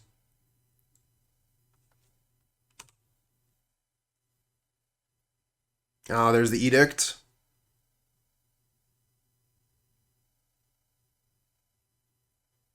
I do have a second monitor.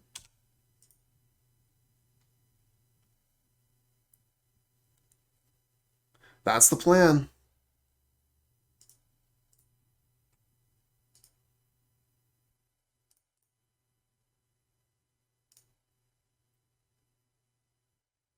Looking for Breath Weapon here. Do not find it.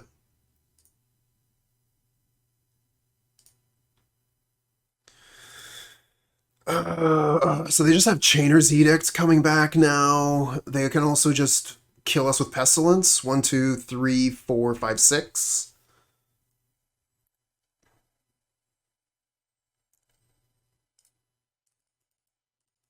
So we're dead.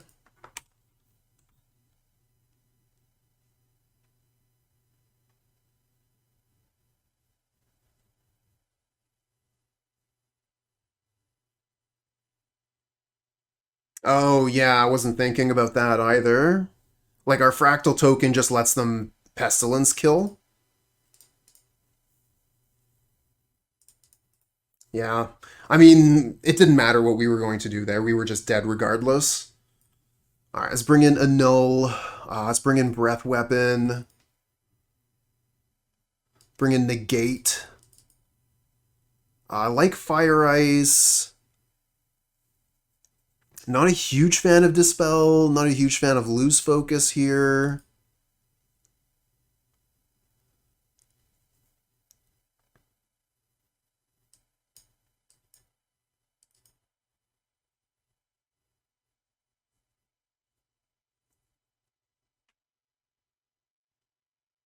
I think we'll just go for 2 Breath Weapons. Then I gotta take out 1 more card. Maybe the Scred.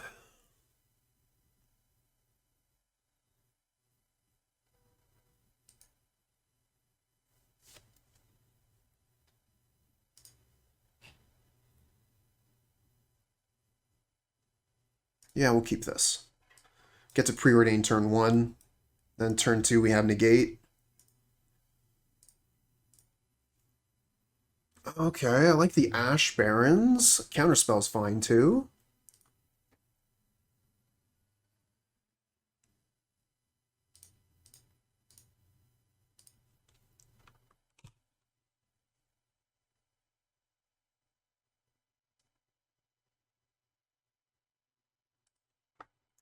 Opponent plays the Crossroads, gaining 2 life. Life gain is not a huge issue for us. Play the Mountain Pass, holding up Negate, but they probably won't play any... Oh, actually, we might want to negate that. I was thinking, like, they're probably not going to play anything we're going to want to negate, and then, hey, well, that is something we can negate. Let's go get an island here. Well, now we can hold up Counterspell.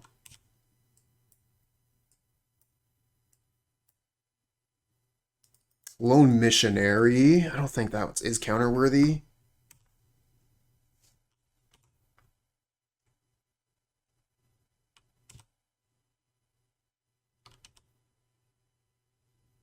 Find Breath Weapon. Let's preordain.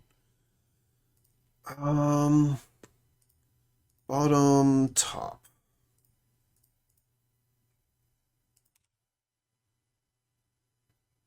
Fine. Yeah, we'll take the preordain.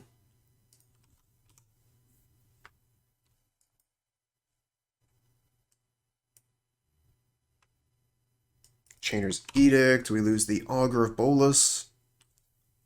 Another Orzhov Basilica. And we find another land. Okay. Let's start with a preordain. These are fine.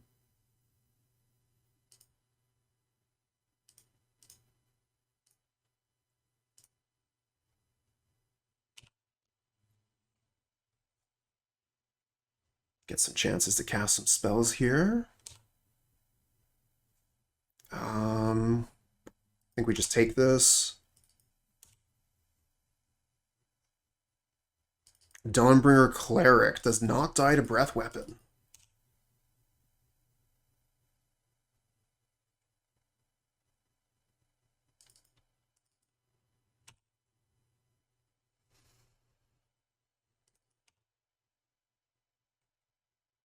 Alright, let's kill this with a Lightning Bolt. Kind of want to keep Scred just in case they have a Goliath Paladin they managed to resolve. And I don't really want to play Curve at the moment. We wouldn't have Counterspell available, so any removal they have would just take the Curve. Looks like we're taking 2 again. Another Dawnbringer Cleric. Do not like Dawnbringer Cleric. Does not die to our Breath Weapon.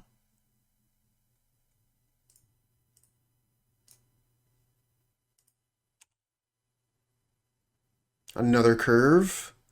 Alright, I guess we're going to have to just start deploying them. Here's a 7/7. Hey, it's Granham with a Granham, boys. Granham, boys. Granham, boys. Granham, boys. Welcome, welcome, everybody. I am Kuldotha Red, and we're playing some Pauper, as we do on the channel. Playing against actually another content creator, MtG. Thanks, everybody, for coming by. Hope you had an amazing stream, Granham. Let us know in chat.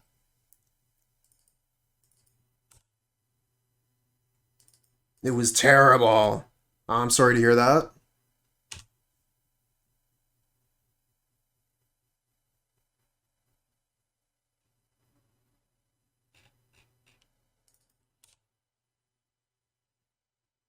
I don't know, I'm hearing conflicting stories.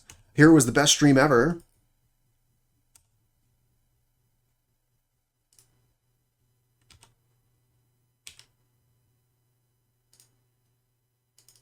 Alright, we're going to hold up Breath Weapon here. Get a 2-for-1.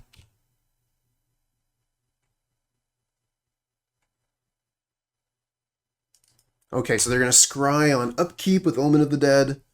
Set up their draw step here. They are unlimited resources.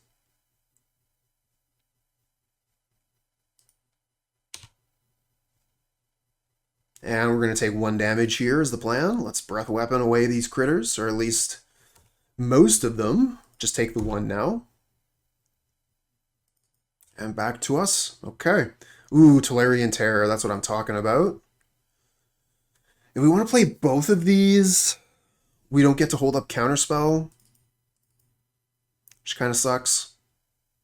But on the other hand, like, they have Chainer's Edict ready to go, so if I only play one of them, they just Chainer's Edict. Oh, no, they have another one? Another Chainer's Edict?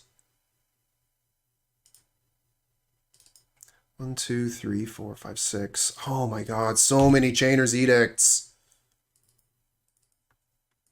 There goes our critters.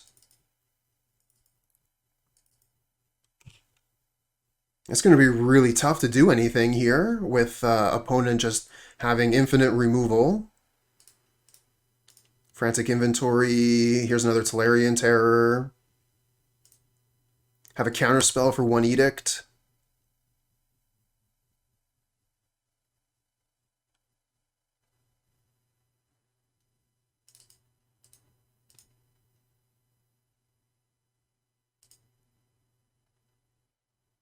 And spare supplies. Yeah, we have 6 that.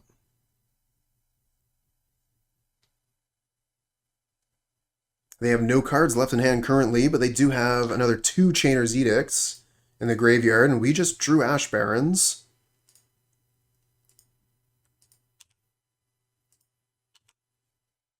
They're just going to take this. No reason to block. They're at 35, going to 30.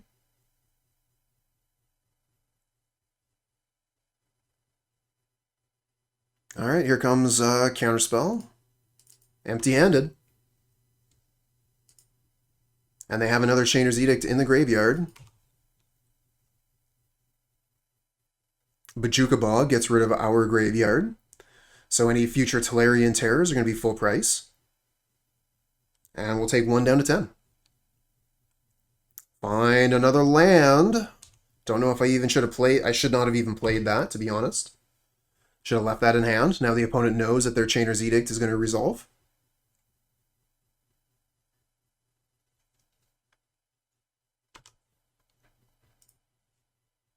And we're going down to 9 with the opponent having 2 cards in hand.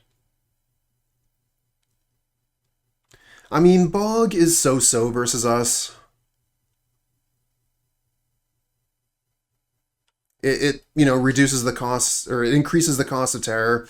But when we're just drawing lands off the top, it doesn't matter. The thing is, the Serpentine curve doesn't care if the cards are in exile or the graveyard. So it does hurt some things. It hurts Tolarian Terror. It hurts Frantic Inventory, but it doesn't hurt Serpentine curve.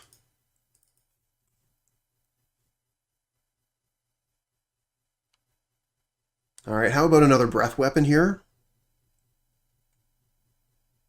Pieces of the puzzle into Breath Weapon, Serpentine curve.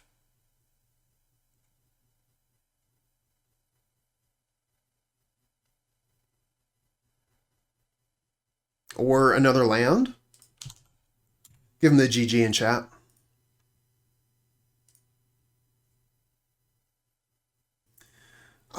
Heavy on lands here. We've got a Preordain to start. I'm going to keep it.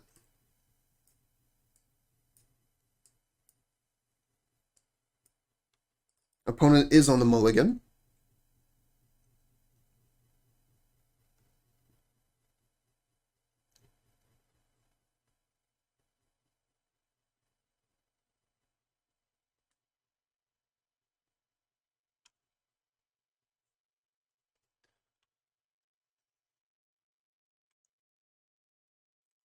With Breath Weapon in the opening. Obviously, really hopeful that that's going to do something and isn't a dead card. I do like the Augur of Bolus. Don't know about the Scred, considering we don't know what the opponent is playing. I'm going to go bottom top.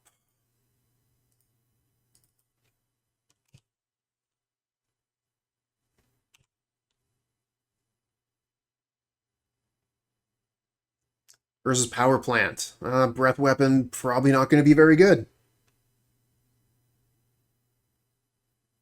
Find another land. Let's play the Augur Bolus. And we hit nothing. Oh, man. Oh no! Oh no!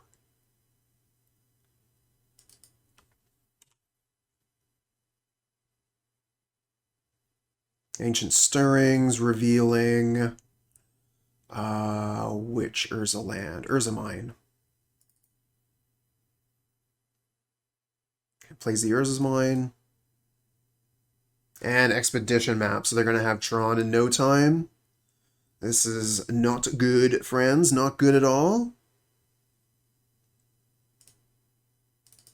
Play the Volatile Ford. Attack in, pass a turn.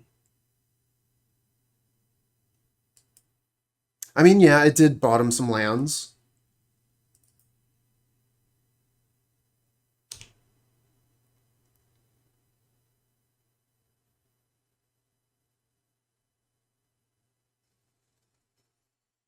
But opponent has turn 3 Tron.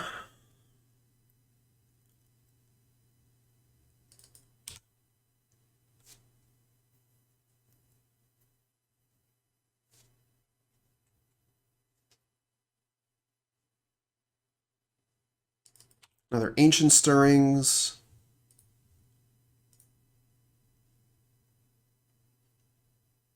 Finds Urza's Mine.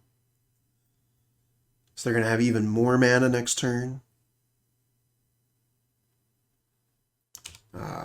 Okay, did not F6. Going to have the chance to cycle this Ash Barrens for a mountain. And we find another Ash Barrens. Come on, deck. You can do better than this.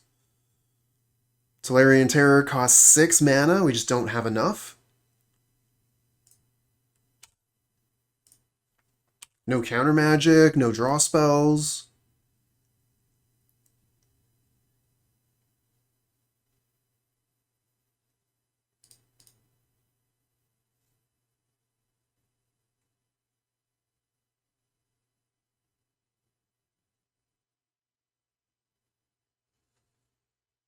This would be the perfect time for lose focus.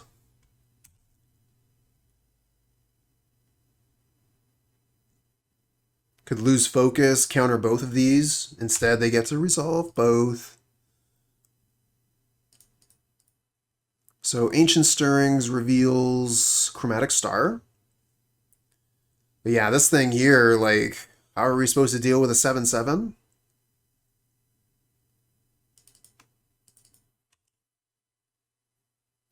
And they still have 6 cards in hand. Going down to 5 now, but the Chromatic Star is a cantrip.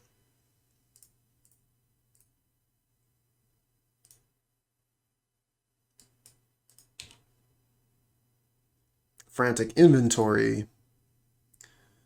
1, 2, 3, 4, 5, 6. So we're 1 mana off Tolarian Terror.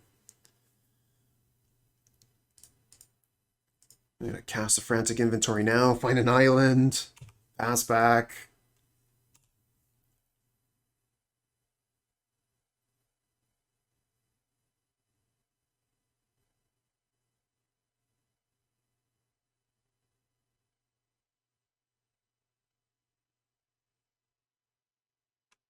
Oh, I didn't even notice we blew right by 69. Must have been the raid, right?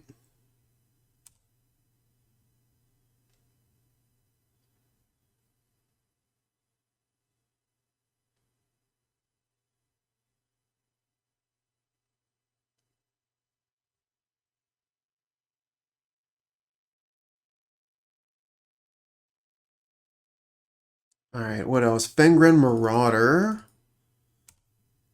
Nothing I can do about that either. Chromatic Star, crack it, gain 5 life. If we get a Scred, we can get rid of that Fengren Marauder. Tolarian Terror could potentially trade with it. Find another Frantic Inventory. 1, 2, 3. Cost 4 mana for the Tolarian Terror.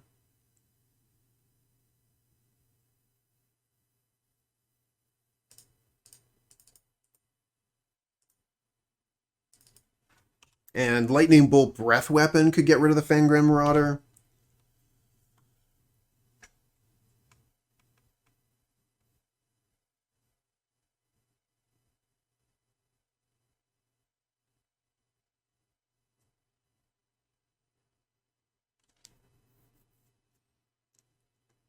So this is definitely one of the things that Dimir Terror has an advantage over the Izzet curve, is that Dimir Terror can be so much faster. You can put down, a Tolarian Terror as early as turn 2 and, start pressuring the opponent from there. Whereas with this deck, we're going to be taking a much, much slower path through the game. So, it gives our opponents a chance to enact their game plan, and unfortunately, we didn't really have much to interact with the opponent this time.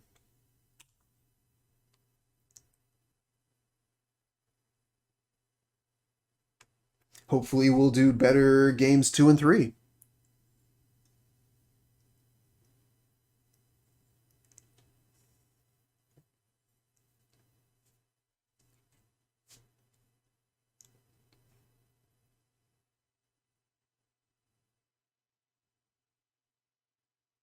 Oh no, another Fangren Marauder.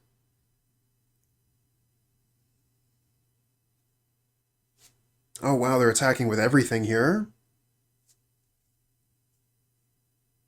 I guess we have to trade.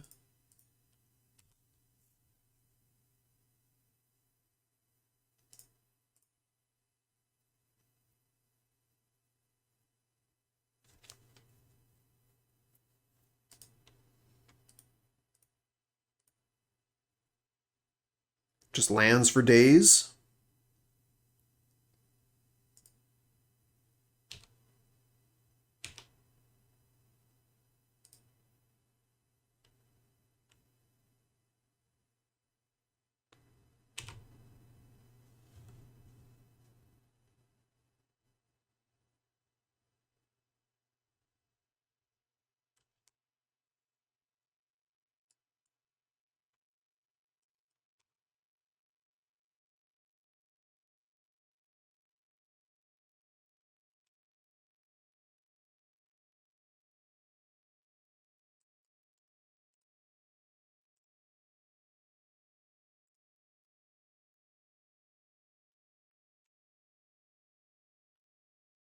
Now we find a Scred now. 5, 6, 7, 8. So we'll have enough snow lands if we Scred to kill a Colossus.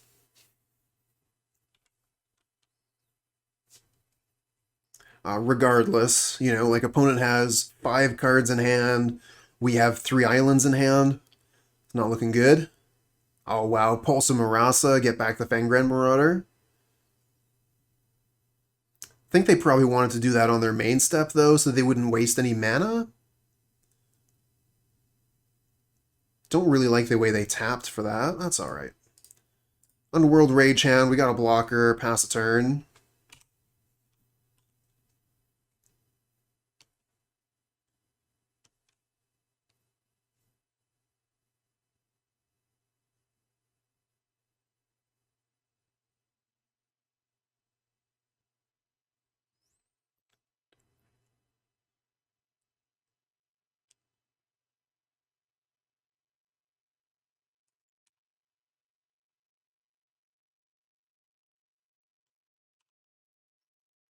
And if I had anything, I would have countered the Fangren Marauder, so we're just going to F6 at this point.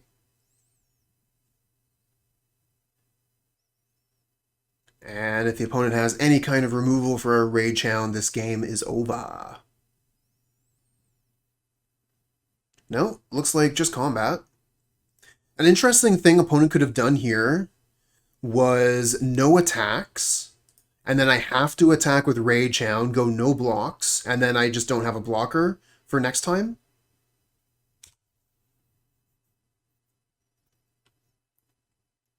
Find Bolt. It's not really going to help.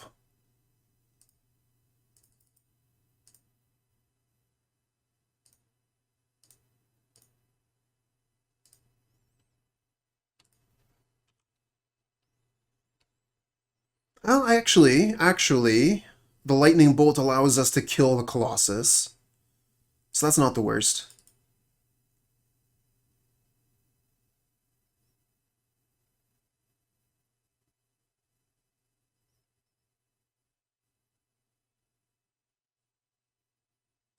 Crop rotation.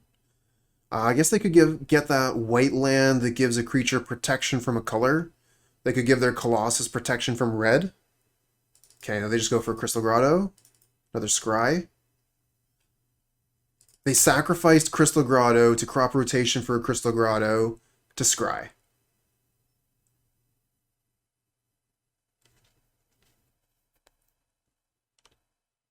Could be trying to set up a better Cascade.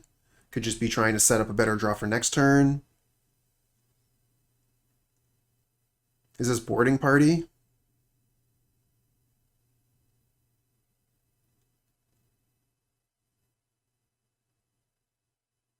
Fiery Cannonade. All right, GG.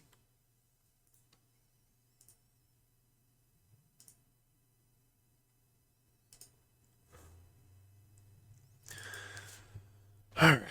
What are we going to do? What are we going to do? Bring in Negate and a Null. Dispel is so-so. Do like Fire Ice a little bit. Breath Weapon's pretty bad.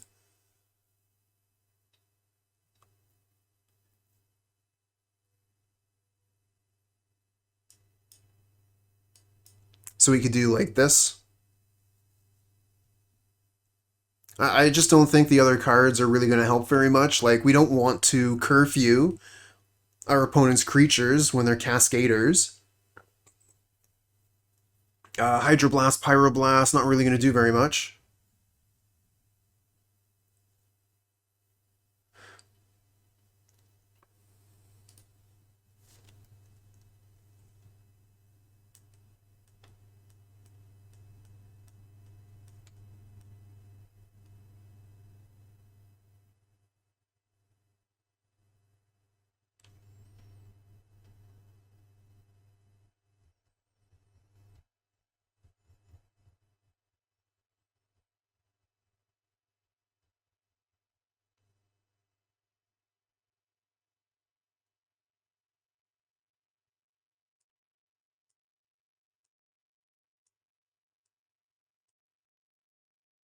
All right, back into it. We got the play. We got a 2-land hand. We've got a Null preordain. Let's keep this.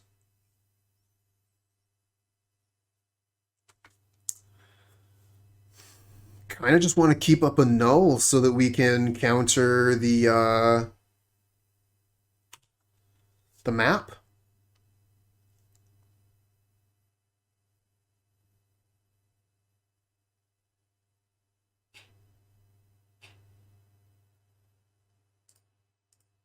Just like that.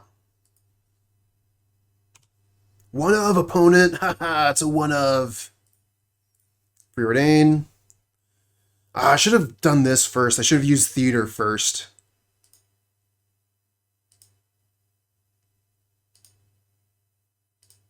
Looking for lands.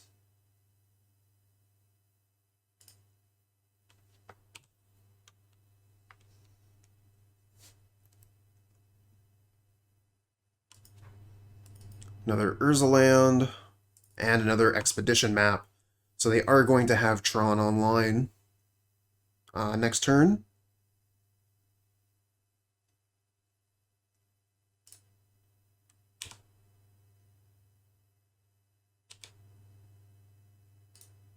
Grab an island, pass the turn, hold up counter magic. And if we don't need to counter anything, we can Frantic Inventory.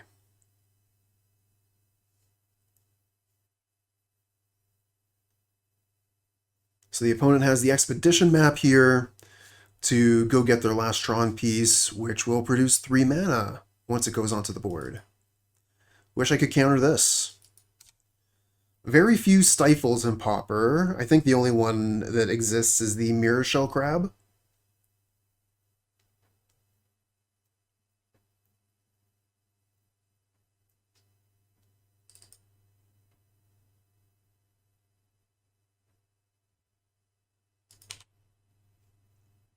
Looks like they're passing back.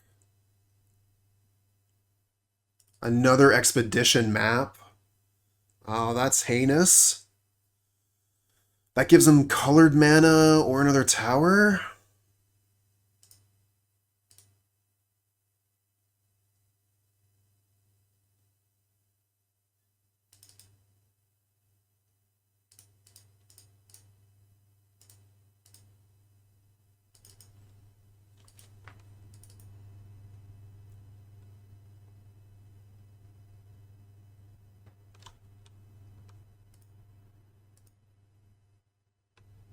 Going for red mana with a chromatic star.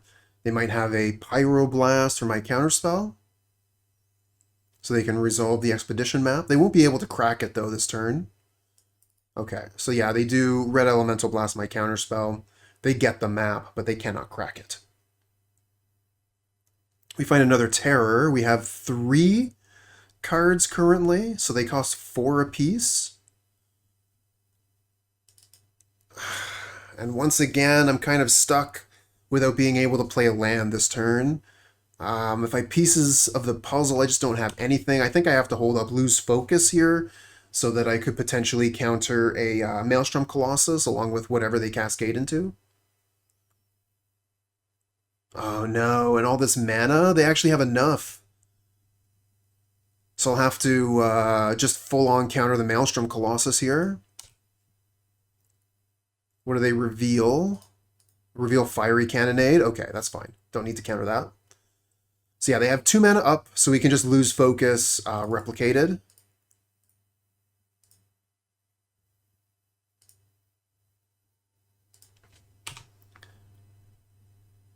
They will be able to crack the expedition map now, but at least we don't have to deal with this 8-8, or 7-7 rather.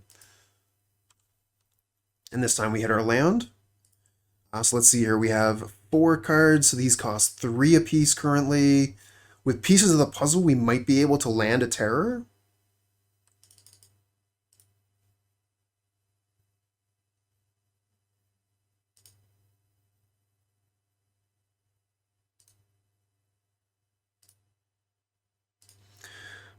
That's 1, 2, 3, 4, 5, 6.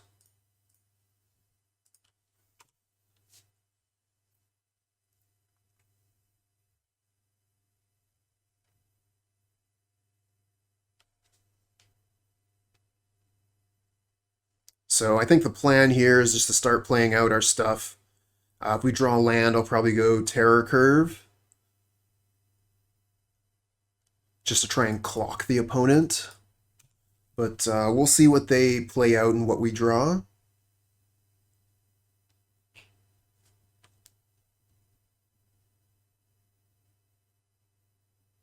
Oh, that is so much mana.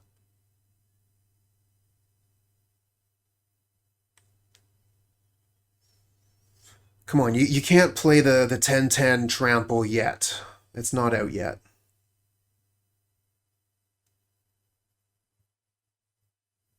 And it also has reach. There's this new card coming out for Pauper. 10 mana 10-10 with trample and reach. I think that card could potentially make reanimator strategies viable again. There was a blue reanimator deck I remember seeing a while back that allows you to bring back artifacts from the graveyard. So this would be like potentially perfect for that.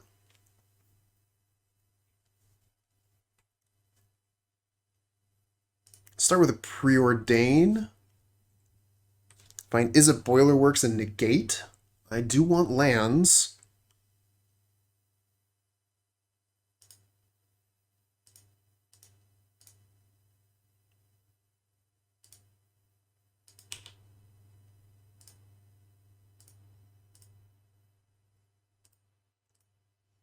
Play all the terrors.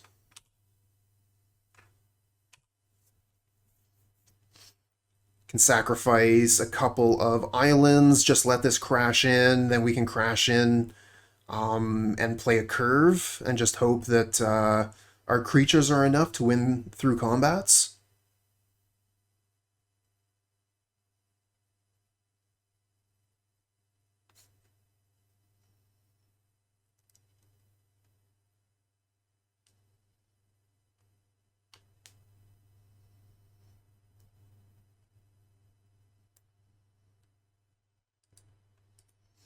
Maybe this deck needs to play Molten Rain. I don't know.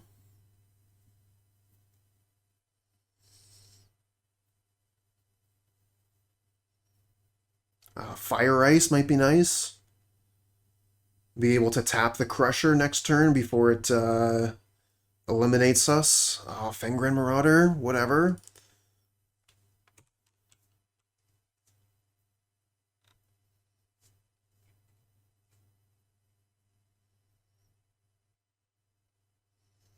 I think I'd probably kill the Crusher then. Oh, Crop Rotation.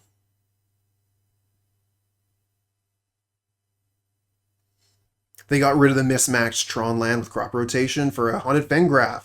So they can start bringing their creatures back from the graveyard. So if I end up killing this Crusher, they can just put it back into their hand. Oh, okay, no, they went for the Maelstrom Colossus. That makes sense.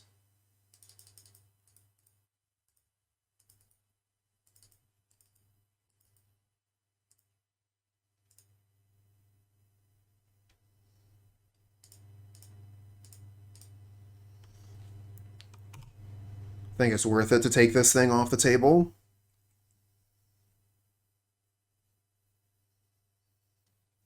Find another curve.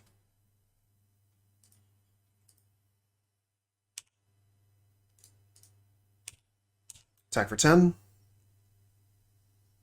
They take it, go to 10.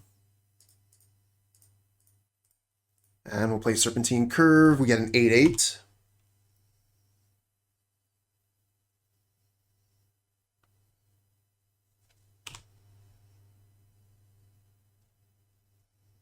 Seven mana.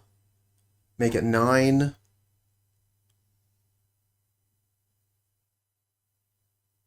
Here's the Maelstrom Colossus, floating 1.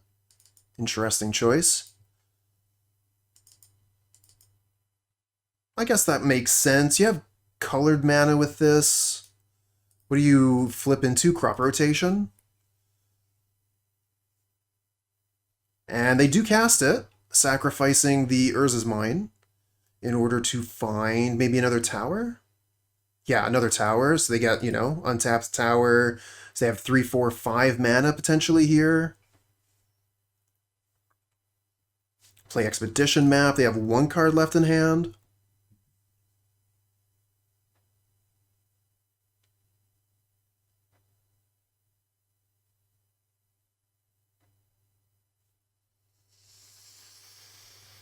It's always an unending nightmare when Tron is on the other side of the table. And they go get Crystal Grotto with their Expedition Map, play it, scry.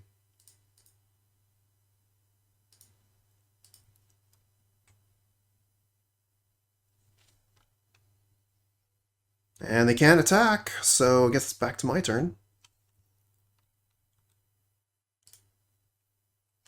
Alright, so attacking with Tolarian Terrors are kind of like, But maybe I just attack all anyway. They can eat a Tolarian Terror here, eat one here, take 8.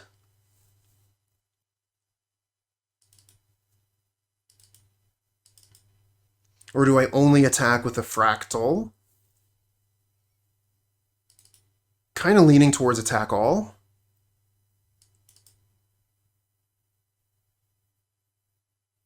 Just really apply pressure. Opponent only has 1 card left in hand.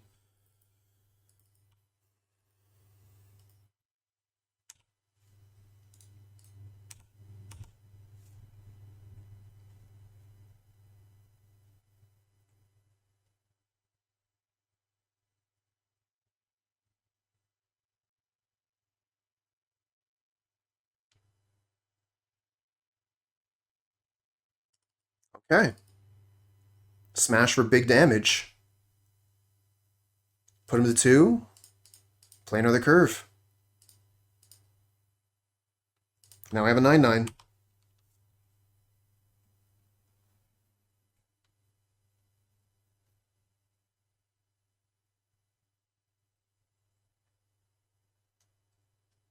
Okay, opponent plays Chromatic Star. We're tapped out. I'm going to F6 here. Get that F6 value. Yeah, they crack the star, gain 5 life, back up to 7, and draw a card. So they got 2 cards in hand, floating green mana, and they just have a huge amount of, oh no, red elemental blast on my untapped fractal token. Those red elemental blasts definitely doing some work for the opponent here. They attack in with Fangren Marauder. We take 5 down to 16. Let's see what we draw. Have an easy attack with Fractal, which they have to block. So then we get damage in with Tolarian Terror. And we get another Frantic Inventory. So let's start with Frantic Inventory. Maybe we draw something worthwhile here. Not really. I think I'm just going to play this and then Frantic Inventory using the Ash Baron's mana.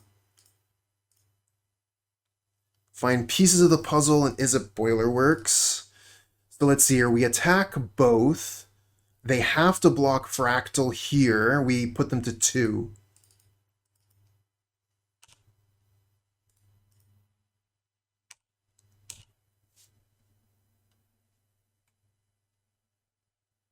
No, they choose not to continue playing the game. They could have survived here at 2, drawn an extra card, but that's fine by me if they want to concede there. Now, there is the question of, do I want to bring in Hydro? I guess, like, Dispel is better than Hydro, because Dispel can counter their red elemental blasts, and it can counter their crop rotations.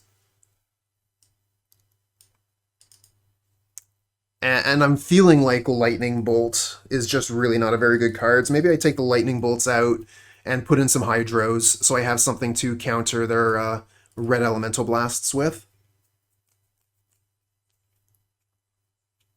Whereas at least, you know, like Skred can kill their creatures. I'm not happy with it, but I think that's probably what we're supposed to do.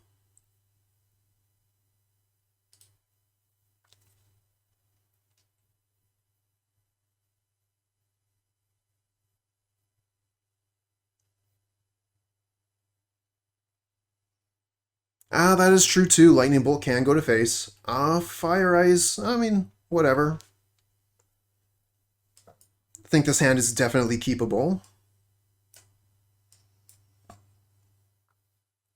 Opponent is also keeping at 7. Starts with a tower and a map. Pretty strong start from the opponent. We get a Rage Hound. Okay. Rage Hound could be an interesting turn 2 play. Although I'm probably leaning towards icing their tower. Oh, okay, well they play Grotto, so they're not going to have Tron turn 3 this time. That's nice. So we can play the Underworld Rage Hound turn 2 and start pressuring the opponent, and then we'll have a moment to ice their tower.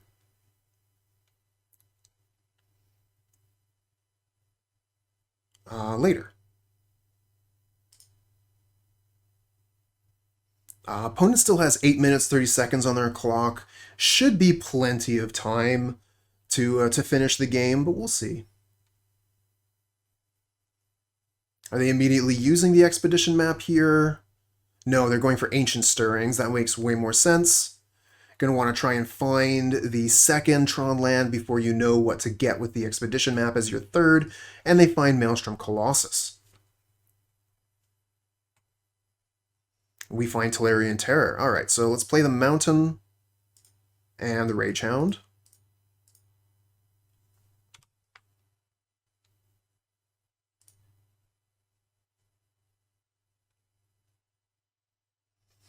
Next turn, I think I'll probably cycle for an island. Alright, so Chromatic Star for green. Do they have another Ancient Stirrings in hand? Or is this like a crop rotation? No, it is another Ancient Stirrings, wow.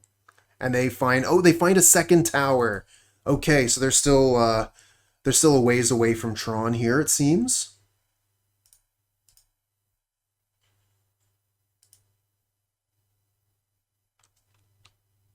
Oh, we just find Island off the top. I think I still want to go for the Ash Barrens, though. It's not like we can do anything with 3 mana, so let's use this Ash Barrens.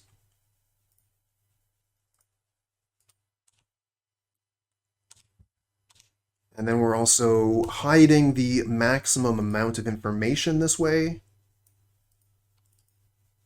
Alright, is there any use in playing Ice yet? No, so let's just pass.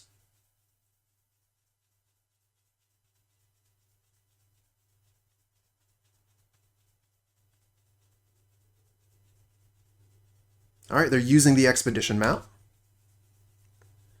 Maybe they drew another map.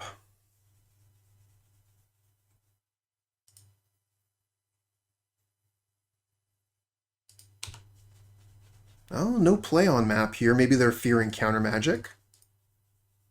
Frantic Inventory. Oh, they're going to respond here to my Frantic Inventory. Maybe not. I mean, if you want to Elemental Blast my Frantic Inventory here, I'd be quite happy with that. Oh no, this is crop rotation. That's what they're doing. Crop rotation, get the Tron online.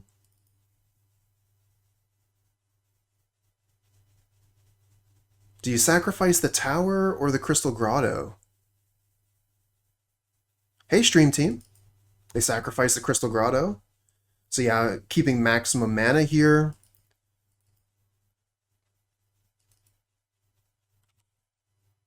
And we find Hydroblast. And Tolarian Terror.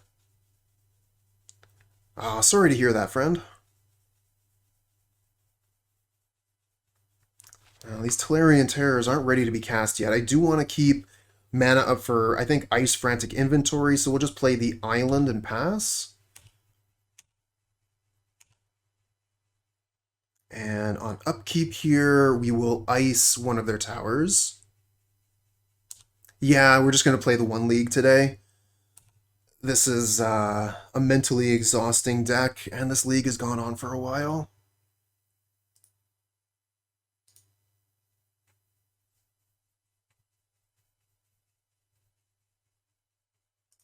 Find a Dispel.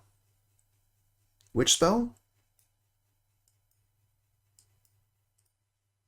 Oh, and they still just have enough. No, 7 mana is not enough for Colossus. You need 1 more mana.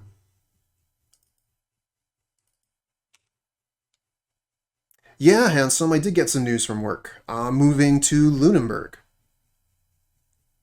Don't know exactly when I'm going to start yet, but at least I have a location now.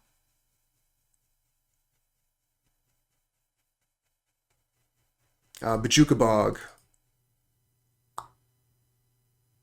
I think we cast the Frantic Inventory in response, get to draw that extra card.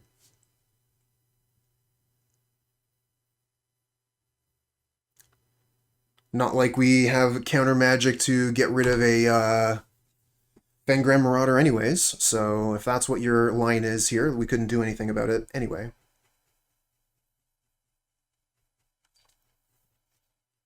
Alright, let's preordain. See if we can find like a Scred or something. A little bit late on that counterspell. We'll still keep it.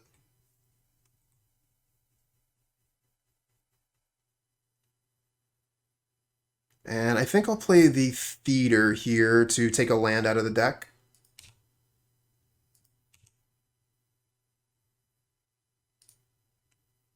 Alright, we have to attack in with Rage Hound.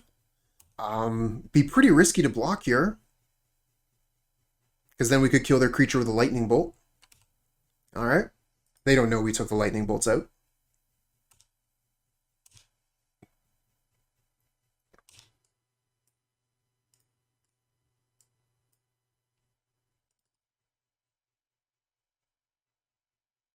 Yeah, really looking forward to it, Handsome. Lunenburg is a beautiful place.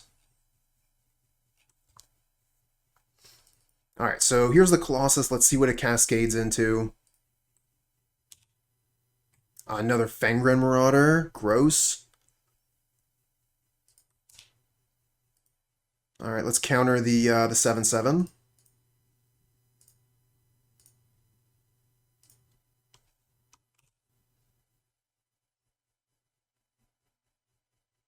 They attack in for 5, nothing we can do about that. We find lose focus. So let's see, your Tolarian Terror costs 5 mana? Jeez, that costs everything to play it, and then we don't have any counter magic up.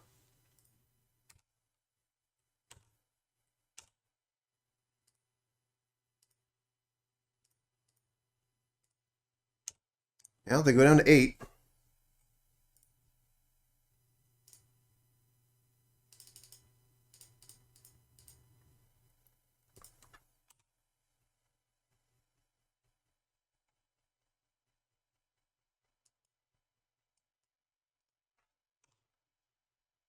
Relic of Progenitus, gain 10 life.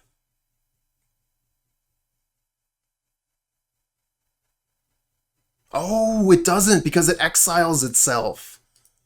Oh.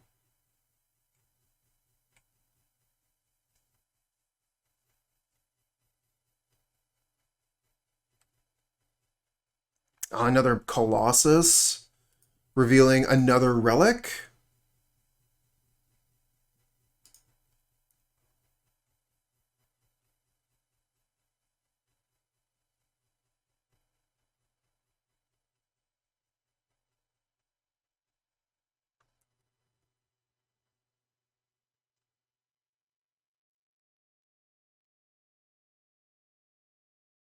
Attacking with a 2 Fengram. Okay, no.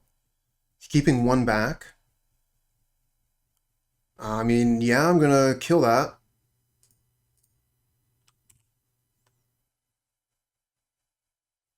We find Augur of Bolus.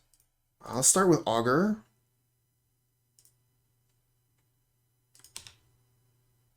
Find Negate. Okay, we'll play the Boiler Works, return the Mountain, and then there's nothing else we can really do. We have to attack with the Rage Hound, and we don't have the mana for the Tolarian Terror.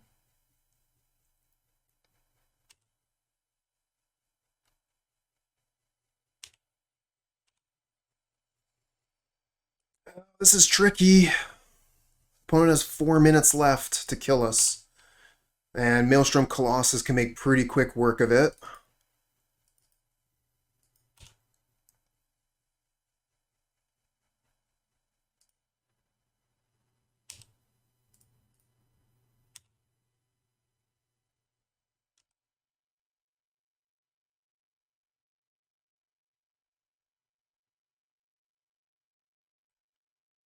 Oh, what is this? That's so much mana.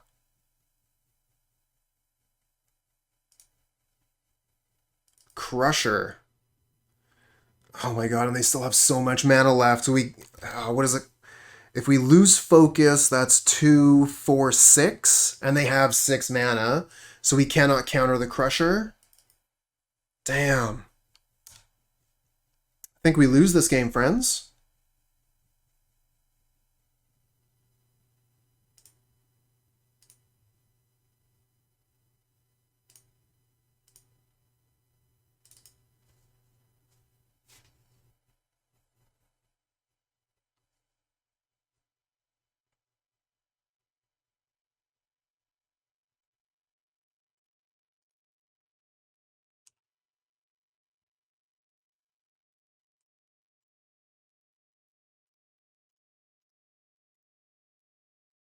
Fine, curve.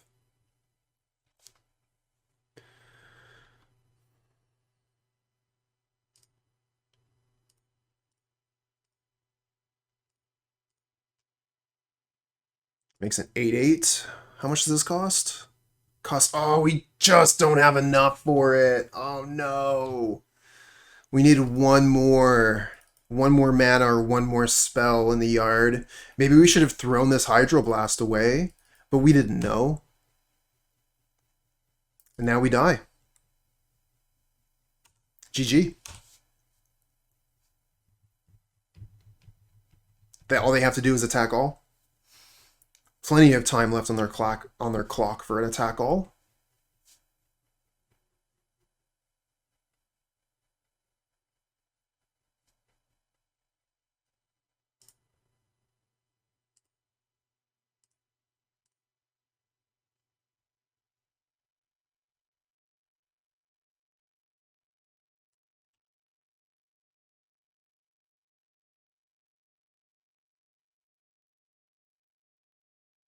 Maybe they have to be afraid of like Scred or something, but yeah, no.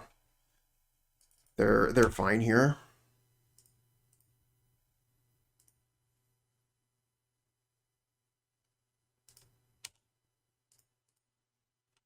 GG.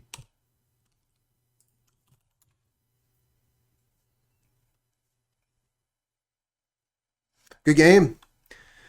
Tough league, but it's definitely enjoyable playing this deck again.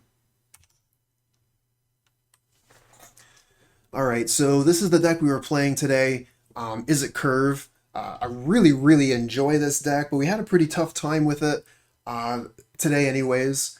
Kuldotha Red is one hell of a deck, and while we do have, all those copies of Hydroblast and, Breath Weapons, sometimes it still isn't enough. Without having, like access to life gain, very, very difficult to gain control of the game because like at any point if we're not gaining life at any point the burn player can just fill up their hand with burn spells and then on that last turn bolt you, chain lightning you, fire blast you, galv blast you, and run you out of counter magic.